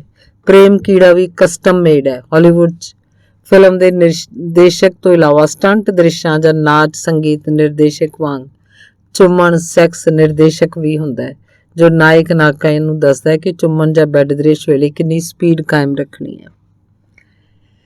ਇਸ ਲੰਮੀ ਸਟੋਰੀ 'ਚ ਮੈਨੂੰ ਹਰਬਖਸ਼ ਚੀਮਾ ਮਿਲਿਆ, ਜੋ ਅਮਰੀਕੀ ਗਤੀ ਦੇ ਵਿਰੁੱਧ ਜੀ ਰਿਹਾ ਸੀ। ਉਹਨੂੰ ਅਮਰੀਕਾ 'ਚ ਸੜਕਾਂ ਕਾਰਾਂ ਬਾਰੇ ਕੋਈ ਸ਼ਿਕਾਇਤ ਨਹੀਂ ਸੀ। ਉਹਨੂੰ ਬੰਦੇ ਨਾ ਦਿਸਣ ਬਾਰੇ ਵੀ ਕੋਈ ਔਖ ਨਹੀਂ ਸੀ।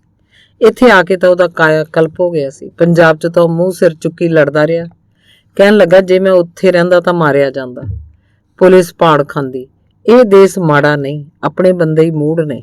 ਹਰਬਖਸ਼ ਚੀਮਾ ਹੀ ਸੀ ਜਿਹਨੇ ਇਹਨਾਂ ਮੁੰਡਿਆਂ ਜਲਦੀ ਮਰ ਜਾਣਾ ਦਾ ਡਾਇਲੌਗ ਬੋਲਿਆ। ਇਸ ਡਾਇਲੌਗ ਤੋਂ ਪਹਿਲਾਂ ਕਈ ਵਿਜ਼ੂਅਲ ਹੋਂਦ 'ਚ ਆਏ। ਚੀਮਾ ਦਾ ਵਿਹਾਰ ਅੰਦਾਜ਼ ਉੱਕਾ ਨਿਆਰਾ ਸੀ, ਜਿਵੇਂ ਉਹ ਅਮਰੀਕੀ ਗਤੀ ਤੋਂ ਨਾਬਰ ਹੋਵੇ। ਮੇਰੀ ਉਹਦੇ ਨਾਲ ਤੁਰੰਤ ਸੁਰ ਮਿਲ ਗਈ। ਮੈਂ ਉਹਨੂੰ ਸਿੱਧਾ ਸਵਾਲ ਪੁੱਛਿਆ, ਤੂੰ ਪੰਜਾਬ 'ਚ ਤੜਫਿਆ ਫਿਰਦਾ ਸੀ, ਹੱਥ 'ਚ ਹੈਂਡ ਗ੍ਰਨੇਡ ਲਈ ਇਨਕਲਾਬ ਪਿੱਛੇ ਦੌੜਿਆ ਰਹਿੰਦਾ। ਇਹ ਕਾਇਆ ਕਲਪ ਹੈ। ਕਿੱਦਾਂ ਵਾਪਰਿਆ ਇਹ ਇਨਕਲਾਬ? ਉਹ ਸਾਹਮਣੇ ਇਸ਼ਾਰਾ ਕਰਕੇ ਕਹਿਣ ਲੱਗਾ, ਇਸ ਔਰਤ ਦਾ ਪ੍ਰਤਾਪ ਹੈ। ਸਾਹਮਣੇ ਉਹਦੀ ਸੁਨੱਖੀ ਜਰਮਨ ਬੀਵੀ ਸੋਫੇ ਤੇ ਬੈਠੀ ਮੈਗਜ਼ੀਨ ਪੜ੍ਹ ਰਹੀ ਸੀ। ਅਮਰੀਕਾ ਆਉਣ ਤੋਂ ਪਹਿਲਾਂ ਉਹ ਜਰਮਨੀ 'ਚ ਗ੍ਰੀਨ ਪਾਰਟੀ ਦੀ ਐਕਟਿਵਿਸਟ ਸੀ। ਹੁਣ ਉਹ ਵਕਾਲਤ ਕਰਦੀ ਸੀ। ਚੀਮਾ ਵਕਾਲਤ ਪੜ੍ਹਦਾ ਸੀ ਤਾਂ ਦੋਨਾਂ ਦਾ ਮਿਲਾਪ ਹੋ ਗਿਆ। ਮੇਰੇ ਸਵਾਲ ਦੇ ਜਵਾਬ 'ਚ ਆਪਣੀ ਬੀਵੀ ਵੱਲ ਦੇਖਦਿਆਂ ਮੁਸਕਰਾਇਆ। ਬੀਵੀ ਨੇ ਪੁੱਛਿਆ, ਵਾਟਸ ਦ ਮੈਟਰ? ਇੱਕ ਸ਼ਾਮ ਬਾਈ ਚੀਮਾ ਮੈਨੂੰ ਤਾਂ ਵੱਡੇ ਸਾਰੇ ਘਰ 'ਚ ਲੈ ਗਿਆ, ਜਿੱਥੇ 6 ਮੁੰਡੇ ਸੁੰਦਰ ਤੇ ਜਵਾਨ ਇਕੱਠੇ ਬੈਠੇ ਸੀ ਐਤਵਾਰ ਦੀ ਸ਼ਾਮ ਗੁਜ਼ਾਰਨ। ਉਹਨਾਂ 'ਚ 2 ਕਿਚਨ 'ਚ ਰੋਟੀ ਬਣਾ ਰਹੇ ਸੀ। ਥੋੜ੍ਹੀ ਦੇਰ ਗੱਲਾਂ ਬਾਅਦ 3 ਮੁੰਡੇ ਵਾਰੋ ਵਾਰੀ ਰੋਟੀ ਖਾ ਕੇ ਤੁਰਦੇ ਬਣੇ। ਉਹ ਰਾਤ ਨੂੰ ਟੈਕਸੀ ਚਲਾਉਂਦੇ ਸੀ। ਇਹਨਾਂ 'ਚੋਂ 1-2 ਸ਼ਾਇਦ ਪੱਕੇ ਵੀ ਸਨ, ਬਾਕੀ ਗੈਰ ਕਾਨੂੰਨੀ ਹੈਸੀਅਤ 'ਚ ਰਹਿ ਰਹੇ ਸਨ। ਲੱਖਾਂ ਰੁਪਏ ਦੇ ਕੇ ਆਏ ਸੀ ਲੜਾਈ ਦੇ ਇਸ ਮੈਦਾਨ 'ਚ। ਜਿਹੜੇ ਬੈਠੇ ਸੀ ਉਹ ਮੇਰੀ ਤੱਕਣੀ ਦੇ ਅੜਿੱਕੇ ਆ ਗਏ। ਇੱਕ ਨੂੰ 5 ਸਾਲ ਹੋ ਗਏ ਸੀ ਆਇਆ, ਦੂਜਾ ਵੱਡੀ ਉਮਰ ਦਾ ਸਕੂਲ ਮਾਸਟਰ ਸੀ, ਉਹਨੇ ਵੀ ਟੈਕਸੀ ਤੇ ਲੱਗਣਾ ਸੀ। 7 ਸਾਲਾਂ ਤੋਂ ਇੱਥੇ ਰਹਿ ਰਿਹਾ ਸੀ। ਉਹਦੀ ਬੀਵੀ ਬੱਚੇ ਪਿਛਾਂ ਪਿੰਡ 'ਚ ਸੀ। ਕਦ ਮੇਲ ਹੋਏਗਾ ਉਹਨਾਂ ਨਾਲ ਉਹਨੂੰ ਪਤਾ ਨਹੀਂ ਸੀ। ਮੈਂ ਕਿਹਾ, ਤੇਰਾ ਔਰਤ ਬਗੈਰ ਕਿਵੇਂ ਸਰਦਾ? ਉਹ ਆ ਜਾਂਦੀ ਹੈ ਇੱਕ ਗੋਰੀ ਇੱਥੇ ਹੀ ਕੰਮ ਸਾਰਨ। ਮੈਂ ਕਿਹਾ, ਤੇਰੇ ਬਗੈਰ ਪਿੰਡ ਬੈਠੀ ਤੇਰੀ ਤੀਵੀਂ ਦਾ ਕਿਵੇਂ ਸਰਦਾ ਹੋ? ਉਹ ਕਹਿੰਦਾ, ਕਦੇ ਸੋਚਿਆ ਨਹੀਂ। ਵਾਪਸ ਆਉਣ ਲੱਗੇ ਬਾਈ ਚੀਮਾ ਕਹਿਣ ਲੱਗਾ, ਇਹ ਮੁੰਡੇ ਰਾਤ ਕੈਬ ਚਲਾਉਂਦੇ ਆ, ਇਹਨਾਂ 'ਚੋਂ 2 ਦਿਨੇ ਫੈਕਟਰੀ 'ਚ ਕੰਮ ਕਰਦੇ ਆ ਤੇ ਇੱਕ ਮੁੰਡਾ ਇੱਥੇ ਪੱਕਾ ਹੈ, ਉਹਦਾ ਘਰ ਘਾਟ ਹੈ, ਉਹਦੇ ਕੋਲ ਆ ਜਾਂਦਾ ਹੈ ਮਿਲਣ। ਇਹ ਮੁੰਡਾ ਮਾਇਕ ਤੌਰ ਤੇ ਬੜਾ ਸੌਖਾ ਹੈ। ਇਹਦੀ ਵਹੁਟੀ ਕਿਸੇ ਡਾਕਟਰ ਦੀ PA ਹੈ, ਆਪ ਦਿਨੇ ਪੋਸਟ ਆਫਿਸ 'ਚ ਕੰਮ ਕਰਦਾ ਹੈ। ਕੁਝ ਦੇਰ ਹੋਈ ਇਹਨੇ ਸ਼ਹਿਰ 'ਚ ਅਖਬਾਰ ਵੰਡਣ ਦਾ ਠੇਕਾ ਲੈ ਲਿਆ। ਅੱਧੀ ਰਾਤ ਉੱਠ ਕੇ ਅਖਬਾਰਾਂ ਵੰਡਣ ਤੁਰ ਜਾਂਦਾ ਹੈ, ਸਵੇਰੇ 7 ਵਜੇ ਘਰ ਮੁੜਦਾ ਹੈ। ਇਹਨੇ ਫਿਰ ਪੋਸਟ ਆਫਿਸ ਜਾਣਾ ਹੁੰਦਾ ਤੇ ਲੋਹੇ ਦਾ ਬਣਿਆ ਹੋਇਆ ਥੱਕਦਾ ਹੀ ਨਹੀਂ। 2 ਸਾਲਾਂ 'ਚ ਹੀ ਇਹਨੇ ਪਹਿਲਾਂ ਘਰ ਵੇਚ ਕੇ ਮੇਰੇ ਨਾਲੋਂ ਕਿਤੇ ਵੱਡਾ ਘਰ ਲਿਆ। ਮੈਂ ਚੁੱਪ ਸੁਣੀ ਗਿਆ। ਉਹ ਘਰ ਤਾਂ ਇਹਨੇ ਵੱਡਾ ਲੈ ਲਿਆ, ਪਿੱਛੇ ਬੀਵੀ ਬਾਗੀ ਹੋ ਗਈ। ਨਿੱਕੀਆਂ ਮੁੱਛਾਂ ਵਾਲਾ ਮੁੰਡਾ ਜਿਹੜਾ ਬੈਠਾ ਸੀ, ਜੋ ਪਿੱਛੋਂ ਆਇਆ, ਦਪਿੰਦਰ, ਇਹਦੇ ਨਾਲ ਉਹਦੀ ਸੁਰ ਰਲਦੀ ਸੀ। ਆਪ ਹੀ ਅਖਬਾਰਾਂ ਦੇ ਚੱਕਰ 'ਚ ਘਰੋਂ ਨਿਕਲਦਾ ਤੇ ਮੁੰਡਾ ਕੈਬ ਦਾ ਕੰਮ ਛੱਡ ਅੱਧੀ ਰਾਤ ਇਹਦੇ ਘਰ ਗੇੜਾ ਮਾਰਨ ਤੁਰ ਪੈਂਦਾ। ਇਹਨੂੰ ਇਹਦਾ ਪਤਾ ਤਾਂ ਹੋਊ, ਜ਼ਰੂਰ ਪਤਾ ਹੋਊ। ਕੀ ਕਰ ਲਊ ਇਹ? ਬੀਵੀ ਨੇ ਸਿੱਧਾ ਕਹਿਣਾ, ਮੈਂ ਤੇਰੇ ਨਾਲ ਰਹਿੰਦੀ ਨਹੀਂ। ਮੇਰੇ ਜ਼ਹਿਨ 'ਚ ਨਿੱਕੀਆਂ ਮੁੱਛਾਂ ਵਾਲੇ ਦਪਿੰਦਰ ਦਾ ਵਿਜ਼ੂਅਲ ਜਮ੍ਹਾਂ ਹੋ ਗਿਆ। ਬਾਈ ਚੀਮਾ ਦਾ ਇਹ ਡਾਇਲਾਗ, ਕੀ ਕਰ ਲਊ ਇਹ? ਉਹ ਬੋਲਿਆ, ਇਹਨਾਂ ਮੁੰਡਿਆਂ ਨੂੰ ਪੁੱਛੋ ਤੁਸੀਂ ਸੌਂਦੇ ਕਾਹਦੇ? ਤਾਂ ਉੱਤਾਂ ਵਰਗਾ ਮੂੰਹ ਬਣਾ ਕੇ ਕਹਿਣਗੇ, ਇੱਥੇ ਸੌਣ ਤਾਂ ਨਹੀਂ ਆਏ। ਕੁਛ ਦੇਰ ਬਾਅਦ ਚੀਮਾ ਬਾਈ ਬੋਲਿਆ, ਇਹਨਾਂ ਕੰਬਖਤਾਂ ਦੀਆਂ ਅੱਖਾਂ ਵੱਲ ਦੇਖੋ, ਨੀਂਦ ਨਾਲ ਭਰੀਆਂ ਰਹਿੰਦੀਆਂ ਨੇ। ਇੱਦਾਂ ਥੋੜ੍ਹਾ ਚੱਲਦਾ। ਮੈਂ ਆਨਾ ਹੁੰਨਾ ਇਹਨਾਂ ਮੁੰਡਿਆਂ ਜਲਦੀ ਮਰ ਜਾਣਾ। ਇੱਕ ਹੋਰ ਗੱਲ ਵੀ ਉਹਨੇ ਕੀਤੀ, ਜਿੱਥੇ ਮੁੰਡੇ ਪਾਗਲਾਂ ਵਾਂਗ ਕੰਮ ਕਰਦੇ ਆ, ਜਿੰਨਾ ਕਮਾਈ ਜਾਂਦੇ ਆ ਉਨਾ ਜ਼ਿਆਦਾ ਕੰਜੂਸ ਬਣੀ ਜਾਂਦੇ ਆ।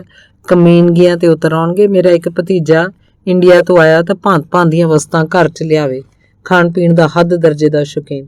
ਹੁਣ 10 ਸਾਲ ਹੋ ਗਏ, $200 ਰੋਜ਼ ਕਮਾਉਂਦਾ। ਉਹਦੇ ਕਿਚਨ 'ਚ ਜਾਓ, ਖਾਣ ਨੂੰ ਕੁੱਕੀ ਨਹੀਂ ਮਿਲਦੀ। ਅਖੇ ਟਾਈਮ ਨਹੀਂ ਮਿਲਿਆ ਇਸ ਵੀਕ ਫੂਡ ਲਿਆਉਣ ਦਾ। ਆਹ ਮੁੰਡੇ ਜਿਹੜੇ ਤੁਸੀਂ ਦੇਖੇ, ਅਗਲੀ ਵੇਰ ਆਉਂਗੇ ਤਾਂ ਬਹੁਤਿਆਂ ਦਾ ਹੁਲੀਆ ਵਿਗੜਿਆ ਹੋਣਾ। ਇੰਡੀਆ ਜਾ ਕੇ ਬਹੂ ਲੈ ਆਉਣਗੇ, ਸੋਹਣੀ ਤੋਂ ਸੋਹਣੀ। ਕੁਝ ਦਿਨਾਂ ਬਾਅਦ 'ਚ ਸ਼ਰਾਬ ਪੀ ਕੇ ਦੰਗੇ ਤੇ ਉਤਰ ਆਉਣਗੇ। ਨਵੀਂ ਆਈ ਨੂੰ ਕੁੱਟਣ ਨੂੰ ਪੈਣਗੇ। ਬਹੁਤ ਸੋਹਣੀ ਹੋਵੇ ਤਾਂ ਉਹੀ ਸ਼ੱਕ ਕਰੀ ਜਾਣਗੇ, ਅਖੇ ਇਹਦਾ ਕਰੈਕਟਰ ਠੀਕ ਨਹੀਂ, ਤੁਹਾਡਾ ਕੀ ਖਿਆਲ ਹੈ, ਇਹ ਨਾਰਮਲ ਕਿਉਂ ਨਹੀਂ ਰਹਿੰਦੇ? ਉਹ ਮੇਰੇ ਵੱਲ ਤੱਕਣ ਲੱਗਾ। ਜਿਵੇਂ ਪਹਿਲਾਂ ਕਿਹਾ, ਲਟੋਰੀ ਵੇਲੇ ਮੈਂ ਅਕਸਰ ਚੁੱਪ ਰਹਿਣਾ, ਦੂਜੇ ਨੂੰ ਬੋਲਣ ਦੇਣਾ ਤੇ ਆਪਣੇ ਜ਼ਹਿਨ 'ਚ ਡਾਇਲਾਗ ਜਮ੍ਹਾਂ ਕਰੀ ਜਾਣਾ। ਪਤਾ ਨਹੀਂ ਕਿਉਂ ਮੇਰੇ ਮੂੰਹੋਂ ਨਿਕਲਿਆ, ਇਹਨਾਂ ਦੇ ਜ਼ਹਿਨ 'ਚ ਮਗੋਰੇ ਹੋਏ ਹੁੰਦੇ ਨੇ। ਇਸ ਗਲਪ ਦੀ ਲੋੜ ਹੈ ਕਿ ਪਰਮਜੀਤ ਦੇ ਵਿਜ਼ੂਅਲ ਵੱਲ ਪਰਤਿਆ ਜਾਵੇ। ਪਰਮਜੀਤ ਨੇ ਨਕਸਲੀ ਲਹਿਰ ਦਾ ਯੁੱਧ ਲੜਿਆ, ਜੇਲ੍ਹ ਕੱਟੀ, ਪੁਲਿਸ ਤੋਂ ਕੁੱਟ ਖਾਧੀ ਤੇ ਅਮਰੀਕਾ ਆ ਗਿਆ। ਦਲਬੀਰ ਗਰੇਵਾਲ ਦੇ ਗੈਸ ਸਟੇਸ਼ਨ ਤੇ ਕੰਮ ਕੀਤਾ। ਕਹਿਣ ਲੱਗਾ, ਆਹ ਦਲਬੀਰ ਗਰੇਵਾਲ ਹੁਣ ਬੜਾ ਦਾਨੀ ਪਤਵੰਤਾ ਬਣਿਆ ਬੈਠਾ ਹੈ। ਇਹਨੇ ਪਤਾ ਪੈਸਾ ਕਿਵੇਂ ਬਣਾਇਆ? 150 ਗੈਸ ਸਟੇਸ਼ਨ ਮਿਹਨਤ ਨਾਲ ਹੀ ਬਣ ਗਏ। ਆਪਣੇ ਮੁੰਡਿਆਂ ਦਾ ਖੂਨ ਚੂਸਦਾ ਰਿਹਾ। ਬਿੱਲੂ ਵਰਗੇ ਗੈਰ ਕਾਨੂੰਨੀ ਮੁੰਡਿਆਂ ਨੂੰ ਇਹਨੇ ਘੱਟ ਰੇਟ ਤੇ ਕੰਮ ਦੇਣਾ। ਬਾਬੇ ਨੇ ਠੀਕ ਕਿਹਾ, ਪਾਪਾਂ ਬਾਝੋਂ ਹੋਵੇ ਨਹੀਂ। ਇੱਥੇ ਪਰਮਜੀਤ ਦਾ ਇੱਕ ਹੋਰ ਵਿਜ਼ੂਅਲ ਵੱਧ ਤੀਬਰ ਹੋਇਆ ਫਿਰਦਾ ਹੈ। ਸਵੇਰੇ ਘਰੋਂ ਨਿਕਲਣ ਲੱਗੇ ਆਪਣੇ ਮੁੰਨੇ ਸਿਰ ਤੇ ਰੁਮਾਲ ਰੱਖ, ਅੱਖਾਂ ਮੁੰਦ ਗੁਰੂ ਸਾਹਿਬ ਦੀ ਤਸਵੀਰ ਅੱਗੇ ਅਰਦਾਸ ਕਰਦਾ ਹੈ। ਮੈਂ ਅਰਦਾਸ 'ਚ ਨਾਲ ਖੜਾ ਹੋਇਆ ਤਾਂ ਉਹਨੇ ਲਿਲਕੀ ਲੈਂਦਿਆਂ ਕਿਹਾ, ਹੇ ਕਲਗੀਆਂ ਵਾਲੇ ਦਸਮ ਪਾਤਸ਼ਾਹ, ਸਗਲ ਜਹਾਨ ਦੇ ਵਾਲੀ, ਮਿਹਰ ਕਰੀ। ਮੈਂ ਕਾਰ 'ਚ ਉਹਦੇ ਨਾਲ ਜਾ ਬੈਠਾ। ਉਹਦੀ ਅਰਦਾਸ ਦੇ ਵਿਜ਼ੂਅਲ ਨੇ ਮੈਨੂੰ ਘੇਰ ਰੱਖਿਆ ਸੀ। ਉਹ ਬੋਲਿਆ, ਮਨ ਦੀ ਸ਼ਾਂਤੀ ਲਈ ਬਾਬੇ ਦਾ ਬਹੁਤ ਆਸਰਾ ਹੈ। ਇਹ ਸਰੀਰ ਨਕਾਰਾ ਹੁੰਦਾ ਜਾ ਰਿਹਾ ਹੈ, ਨਾਸ਼ਮਾਨ ਸਰੀਰ। ਕੱਲ ਨੂੰ ਫਤਿਹ ਬੁਲਾਤੀ ਤਾਂ ਪਿੱਛੇ ਪਰਿਵਾਰ ਦਾ ਕੌਣ ਰਖਵਾਲਾ ਹੈ? ਬੰਦਾ ਆਪ ਤਾਂ ਤੁਰ ਜਾਂਦਾ, ਪਿੱਛੇ ਜਿਹੜੇ ਰਹਿ ਜਾਂਦੇ ਆ ਦੁੱਖ ਤਾਂ ਉਹਨਾਂ ਨੂੰ ਹੁੰਦਾ ਹੈ। ਕਲਗੀਆਂ ਵਾਲੇ ਦਾ ਹੱਥ ਚਾਹੀਦਾ, ਬੰਦੇ ਦੇ ਵੱਸ ਕੁਛ ਨਹੀਂ। ਫਿਰ ਉਹ ਮੈਨੂੰ ਪੁਰਾਣੇ ਘਰ ਲੈ ਗਿਆ। ਕਹਿਣ ਲੱਗਾ, ਇੱਥੇ 7 ਸਾਲ ਕੱਟੇ। ਪਹਿਲਾਂ ਮੈਗੀ ਵੀ ਇੱਥੇ। ਮੈਗੀ? ਉਹ ਮੇਰੀ ਪਹਿਲੀ ਬੀਵੀ, ਪੱਕਾ ਹੋਣ ਦਾ ਜ਼ਰੀਆ ਮੈਗੀ। ਬੇਟੀ ਸੋਨੀਆ ਪੈਦਾ ਹੋਈ, ਮੈਗੀ ਨੂੰ ਤਲਾਕ ਲਈ ਮੂੰਹ ਮੰਗੀ ਰਕਮ ਦਿੱਤੀ। ਸੋਨੀਆ ਹੁਣ ਵੀਕਐਂਡ ਤੇ ਆਉਂਦੀ ਹੈ, ਸਕੂਲ 'ਚ ਪੜ੍ਹਦੀ ਹੈ। ਹੁਣ ਉਹ ਕਲਗੀਆਂ ਵਾਲੇ ਦੀ ਮਿਹਰ ਹੈ। ਬਬਲੀ ਦੇ ਆਉਣ ਤੇ ਦੂਜਾ ਗੈਸ ਸਟੇਸ਼ਨ ਲੀਜ਼ ਤੇ ਲਿਆ। ਦੋਨਾਂ ਨੇ ਬੜੀ ਮਿਹਨਤ ਕੀਤੀ। ਦਿਨ ਰਾਤ ਕੰਮ ਕਰਕੇ ਮੈਂ ਸਰੀਰ ਹੀ ਖੋਰ ਲਿਆ। ਹੁਣ ਸੋਚੀਦਾ, ਬਿਨਾਂ ਤੰਦਰੁਸਤੀ ਦੇ ਪੈਸਾ ਕਿਸ ਕੰਮ।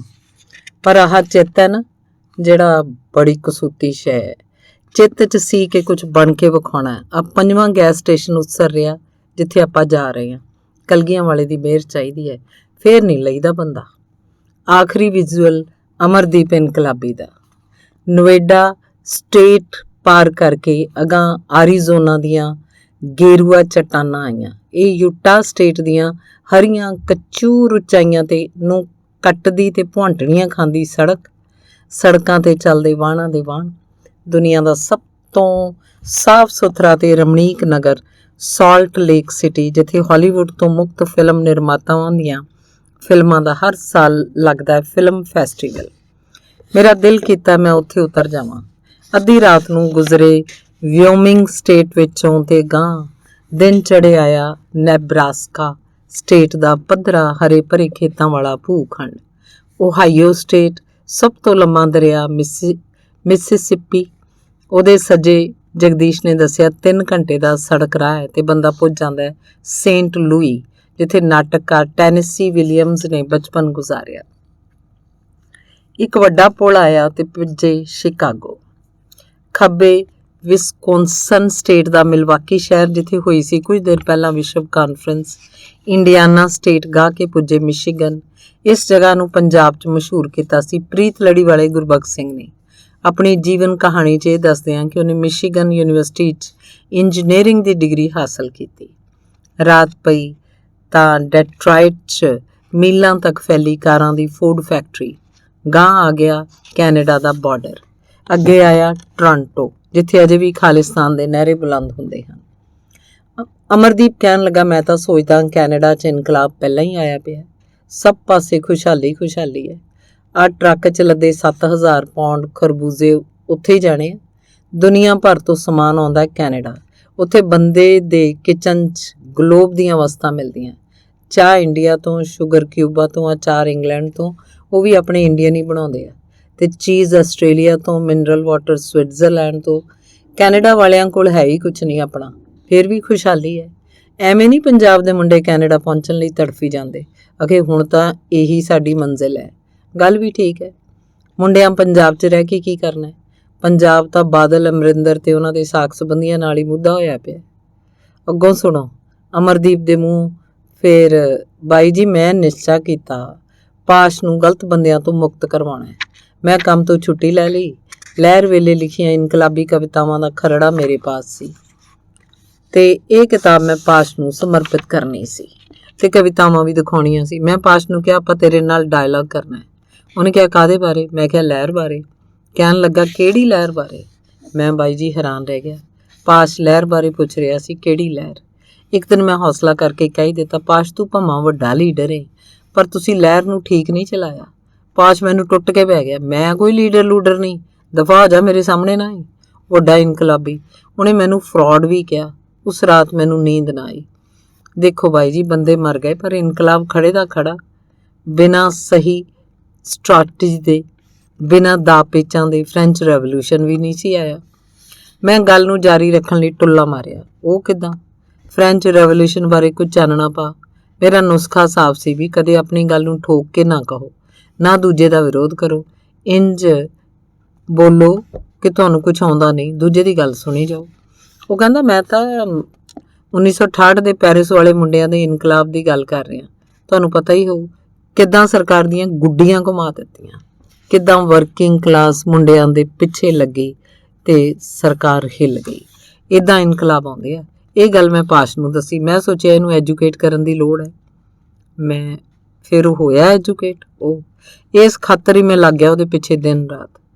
ਮੈਂ ਉਹ ਕਿੱਦਾਂ, ਉਹ ਪਹਿਲਾਂ ਪੂਰੀ ਗੱਲ ਕਰ ਲੈਣ ਦਿਓ। ਮੈਂ ਪਾਸ਼ ਨੂੰ ਕਿਹਾ ਤੇਰੇ ਨਾਲ ਸਲਾਹ ਕਰਨੀ ਹੈ, ਤੈਨੂੰ ਗੁਰ ਦੱਸਣੇ ਆ। ਪਾਸ਼ ਕਹੇ ਮੈਂ ਸਲਾਹ ਨਹੀਂ ਲੈਣੀ, ਮੈਨੂੰ ਤੇਰੇ ਨੁਸਖਿਆਂ ਦੀ ਲੋੜ ਨਹੀਂ। ਮੈਂ ਕਹਾ ਇੱਦਾਂ ਬਾਈ ਕੋਈ ਇਨਕਲਾਬ ਆਉਂਦੇ ਆ, ਅਸੀਂ ਤਾਂ ਲਹਿਰ ਛੱਡ ਆਏ ਤੇ ਆ ਗਏ ਇੱਥੇ, ਤੇ ਤੇਰੇ ਵਰਗੇ ਲੀਡਰ। ਬਸ ਜੀ ਉਹ ਕਹੇ ਤੂੰ ਮੇਰਾ ਪਿੱਛਾ ਕਿਉਂ ਨਹੀਂ ਛੱਡਦਾ। ਆਖੇ ਮੈਂ ਅਮਰੀਕਾ ਦੇਖਣਾ। ਅਸੀਂ ਉਹਦੇ ਕੈਨੇਡਾ ਪੁੱਜਣ ਦਾ ਬੜਾ ਜ਼ੋਰ ਲਗਾਇਆ, ਪਰ ਕੈਨੇਡਾ ਸਰਕਾਰ ਸਾਤੋਂ ਪਹਿਲਾਂ ਹੀ ਡਰੀ ਬੈਠੀ ਸੀ। ਪਾਸ਼ ਕਈਆਂ ਦੀ ਚੁੱਕ ਚਾ ਕੇ ਇੰਗਲੈਂਡ ਚਲਾ ਗਿਆ। ਮੈਂ ਵੀ ਇੰਗਲੈਂਡ ਦੀ ਟਿਕਟ ਕਟਾ ਲਈ। ਮੈਂ ਕਿਹਾ ਪਾਸ਼ ਵੀਰ, ਆਪਾਂ ਇਨਕਲਾਬ ਲਈ ਸਟ੍ਰੈਟਜੀ ਤਿਆਰ ਕਰਨੀ ਹੈ, ਵਕਤ ਕੱਢ। ਉਹ ਕਹੇ ਇੰਡੀਆ 'ਚ ਤਾਂ ਇਨਕਲਾਬ ਬਾਰੇ ਭੁੱਲ ਜਾ, ਤੂੰ ਲਿਆ ਇਨਕਲਾਬ ਅਮਰੀਕਾ 'ਚ। ਮੈਂ ਕਹਾ ਪਾਸ਼ ਵੀਰ ਇਹ ਗੱਲ ਵੀ ਆਪਾਂ ਸੋਚਣੀ ਆ ਵੀ ਇਨਕਲਾਬ ਪਹਿਲਾਂ ਕਿੱਥੇ ਆ ਸਕਦਾ, ਵਕਤ ਕੱਢ। ਉਹ ਅੱਗੇ ਅੱਗੇ, ਮੈਂ ਆਪਣਾ ਕੰਮ ਕਾਰ ਛੱਡ ਕੇ ਪਿੱਛੇ ਪਿੱਛੇ। ਦਾਰੂ ਦੇ ਨਸ਼ੇ 'ਚ ਉਹਨੇ ਮੈਨੂੰ ਗਾਲ ਕੱਢਤੀ। ਕਿਹਾ ਕੰਜਰਾ ਤੂੰ ਮੇਰਾ ਲਹੂ ਪੀਣਾ ਕਦ ਬੰਦ ਕਰੇਂਗਾ, ਤੇ ਮੈਂ ਦੰਗ ਰਹਿ ਗਿਆ। ਫਿਰ ਮੈਂ ਕਿਹਾ ਇੱਥੇ ਅਮਰੀਕਾ 'ਚ ਅਸੀਂ ਰੈਵੋਲਿਊਸ਼ਨ ਦੀ ਖਾਤਰ ਹੀ ਤੰਬੂ ਗੱਡੇ ਹੋਏ, ਗਦਰੀ ਬਾਬੇ ਵਾਕਰਾਂ। ਅਸੀਂ ਨਵੇਂ ਯੁੱਗ ਦੇ ਗਦਰੀ ਆ। ਪਾਸ਼ ਤੂੰ ਕਿਸੇ ਦੀ ਚੁੱਕ 'ਚ ਨਾ ਆ। ਉਹਨੂੰ ਮੇਰੀ ਗੱਲ ਦੀ ਸਮਝ ਪੈ ਗਈ। ਫਿਰ ਉਹ ਮੇਰੀ ਬੜੀ ਇੱਜ਼ਤ ਕਰਨ ਲੱਗਾ। ਜੇ ਮੈਨੂੰ ਪਤਾ ਹੁੰਦਾ ਵੀ ਉਹਨੇ ਇੰਡੀਆ ਚਲੇ ਜਾਣਾ ਹੈ, ਅਸੀਂ ਉਹਦੀ ਸਿਕਿਉਰਿਟੀ ਦਾ ਪ੍ਰਬੰਧ ਕਰਦੇ। ਕਪੂਰਥਲੇ ਦਾ ਇੱਕ DSP ਮੇਰਾ ਕਜ਼ਨ ਹੈ। ਜਗਦੀਸ਼ ਜਾਗ ਪਿਆ ਸੀ। ਉਹਦੀ ਆਵਾਜ਼ ਆਈ, ਓਏ ਸ਼ਟ ਅਪ। ਸਾਲਾ 2 ਘੰਟੇ ਦਾ ਬਕ ਕਰੀ ਜਾ ਰਿਹਾ। ਤੂੰ ਤਾਂ ਪਾਸ਼ ਨੂੰ ਕਦੇ ਮਿਲਿਆ ਤੱਕ ਨਹੀਂ, ਪਾਸ਼ ਨੂੰ ਤੂੰ ਫੋਨ ਤੱਕ ਨਹੀਂ ਕੀਤਾ, ਇੰਨੀ ਗੱਪ। ਅਚਾਨਕ ਅਮਰਦੀਪ ਨੇ ਟਰੱਕ ਦੀ ਸਪੀਡ ਹੌਲੀ ਕਰਤੀ। ਮੈਂ ਦੇਖਿਆ ਉਹਦਾ ਚਿਹਰਾ ਉਤਰ ਚੁੱਕਾ ਸੀ। ਉਹਨੇ ਬੁੱਲ ਏਦਾਂ ਕੱਟੇ ਜਿਵੇਂ ਰੋਣ ਲੱਗਾ ਹੋਵੇ। 10 ਮਿੰਟ ਚੁੱਪ ਚਾਂਚ ਬੀਤ ਗਏ। ਬਾਹਰ ਅੱਧੀ ਰਾਤ ਦਾ ਹਨੇਰਾ ਸੀ। ਸਾਹਮਣੇ ਆਉਂਦੇ ਵਾਹਣਾਂ ਦੀ ਲਾਈਟ ਦਿਖਾਈ ਦਿੰਦੀ। ਫਿਰ ਇੱਕ ਪਾਸੇ ਜਗ੍ਹਾ ਦੇਖ ਕੇ ਉਹਨੇ ਟਰੱਕ ਰੋਕ ਲਿਆ। ਪਿੱਛੋਂ ਜਗਦੀਸ਼ ਉੱਠਿਆ, ਕਹਿਣ ਲੱਗਾ ਚੱਲ ਪੈ ਜਾ ਹੁਣ ਪਿੱਛੇ ਜਾ ਕੇ, ਮੈਂ ਗੱਡੀ ਚਲਾਉਣਾ। ਅੰਤਿਮ ਵਿਜ਼ੂਅਲ। ਥੋੜੀ ਦੇਰ ਬਾਅਦ ਰੈਸਟਰੂਮ ਆਇਆ। ਜਗਦੀਸ਼ ਨੇ ਟਰੱਕ ਪਾਰਕ ਕੀਤਾ। ਮੈਂ ਤੇ ਉਤਰ ਕੇ ਅੰਦਰ ਰੈਸਟੋਰੈਂਟ ਗਏ। ਉਹਨੇ ਦੋਨਾਂ ਲਈ ਕੌਫੀ ਤੇ ਖਾਣ ਨੂੰ ਡੋਨਟ ਖਰੀਦਿਆ। ਕੌਫੀ ਪੀਂਦਿਆਂ ਉਹ ਦੇਰ ਤੱਕ ਚੁੱਪ ਰਿਹਾ। ਫਿਰ ਹੌਲੀ ਜੀ ਕਹਿਣ ਲੱਗਾ, ਤੁਹਾਡਾ ਕੀ ਖਿਆਲ ਹੈ ਡਾਕਟਰ ਸਾਹਿਬ? ਕਈ ਬੰਦੇ ਐਵੇਂ ਬਕ ਕਿਉਂ ਕਰੀ ਜਾਂਦੇ ਆ? ਮੈਂ ਕਿਹਾ ਤੂੰ ਹੀ ਦੱਸ, ਤੂੰ ਤਾਂ ਇਹਨੂੰ ਜਾਣਦਾ। ਉਹ ਅਮਰਦੀਪ ਨੂੰ ਤੀਵੀਂ ਦਾ ਸਾਥ ਨਹੀਂ ਮਿਲਿਆ, ਇਹੀ ਕਾਰਨ ਹੈ। ਮਨ ਦੀ ਤੀਵੀਂ ਨਾ ਮਿਲੇ ਤਾਂ ਬੰਦਾ ਮੈਂਟਲ ਹੋ ਜਾਂਦਾ। ਉਹ ਫਿਰ ਚੁੱਪ ਹੋ ਗਿਆ ਤੇ ਇਸ ਤਰ੍ਹਾਂ ਦੇਖਣ ਲੱਗਾ ਜਿਵੇਂ ਉਹਨੂੰ ਆਪਣੇ ਕਥਨ ਤੇ ਸ਼ੱਕ ਹੋਵੇ। ਫਿਰ ਬੋਲਿਆ, ਤੁਹਾਡਾ ਕੀ ਵਿਚਾਰ ਹੈ ਇਹਦੇ ਬਾਰੇ? ਮੈਂ ਤਾਂ ਆਪਣੇ ਤਜਰਬੇ ਤੋਂ ਕਿਹਾ। ਅਸੀਂ ਵਾਪਸ ਟਰੱਕ ਵੱਲ ਆਏ। ਅਮਰਦੀਪ ਨੇ ਕੈਬਿਨ ਦੀ ਲਾਈਟ ਜਗਾਈ ਹੋਈ ਸੀ। ਮੈਂ ਕੈਬਿਨ ਅੰਦਰ ਦਾਖਲ ਹੋਇਆ ਤਾਂ ਉਹਨੇ ਵਿਸਕੀ ਦਾ ਪੈਗ ਤਿਆਰ ਕੀਤਾ। ਮੈਨੂੰ ਗਲਾਸ ਫੜਾ ਕੇ ਕਹਿਣ ਲੱਗਾ, ਲਓ ਬਾਈ ਜੀ ਪੀਓ, ਨਾਲੇ ਮੈਂ ਤੁਹਾਨੂੰ ਇੱਕ ਚੀਜ਼ ਦਿਖਾਉਣੀ ਹੈ। ਫਿਰ ਉਹਨੇ ਆਪਣੇ ਬੈਗ 'ਚੋਂ ਪਾਸ਼ ਦੀ ਤਸਵੀਰ ਵਾਲਾ ਫੋਲਡ ਕੀਤਾ ਪੋਸਟਰ ਕੱਢ ਕੇ ਖੋਲ੍ਹਿਆ, ਜਿਸ 'ਚ ਇੱਕ ਅਖਬਾਰ ਦੀ ਕਤਰਨ ਸੀ। ਕਹਿਣ ਲੱਗਾ, ਇਹ ਦੇਖੋ। ਤਸਵੀਰ 'ਚ ਪਾਸ਼ ਦੇ ਨਾਲ ਮੈਂ ਖੜਾ। ਇਹ ਕਹੀ ਜਾਂਦਾ ਮੈਂ ਪਾਸ਼ ਨੂੰ ਕਦੇ ਮਿਲਿਆ ਹੀ ਨਹੀਂ। ਇਹ ਕਤਰਨ ਨਵਾਂ ਜ਼ਮਾਨਾ 'ਚ ਛਪੀ ਇੱਕ ਬਹੁਤ ਪੁਰਾਣੀ ਤਸਵੀਰ ਦੀ ਸੀ।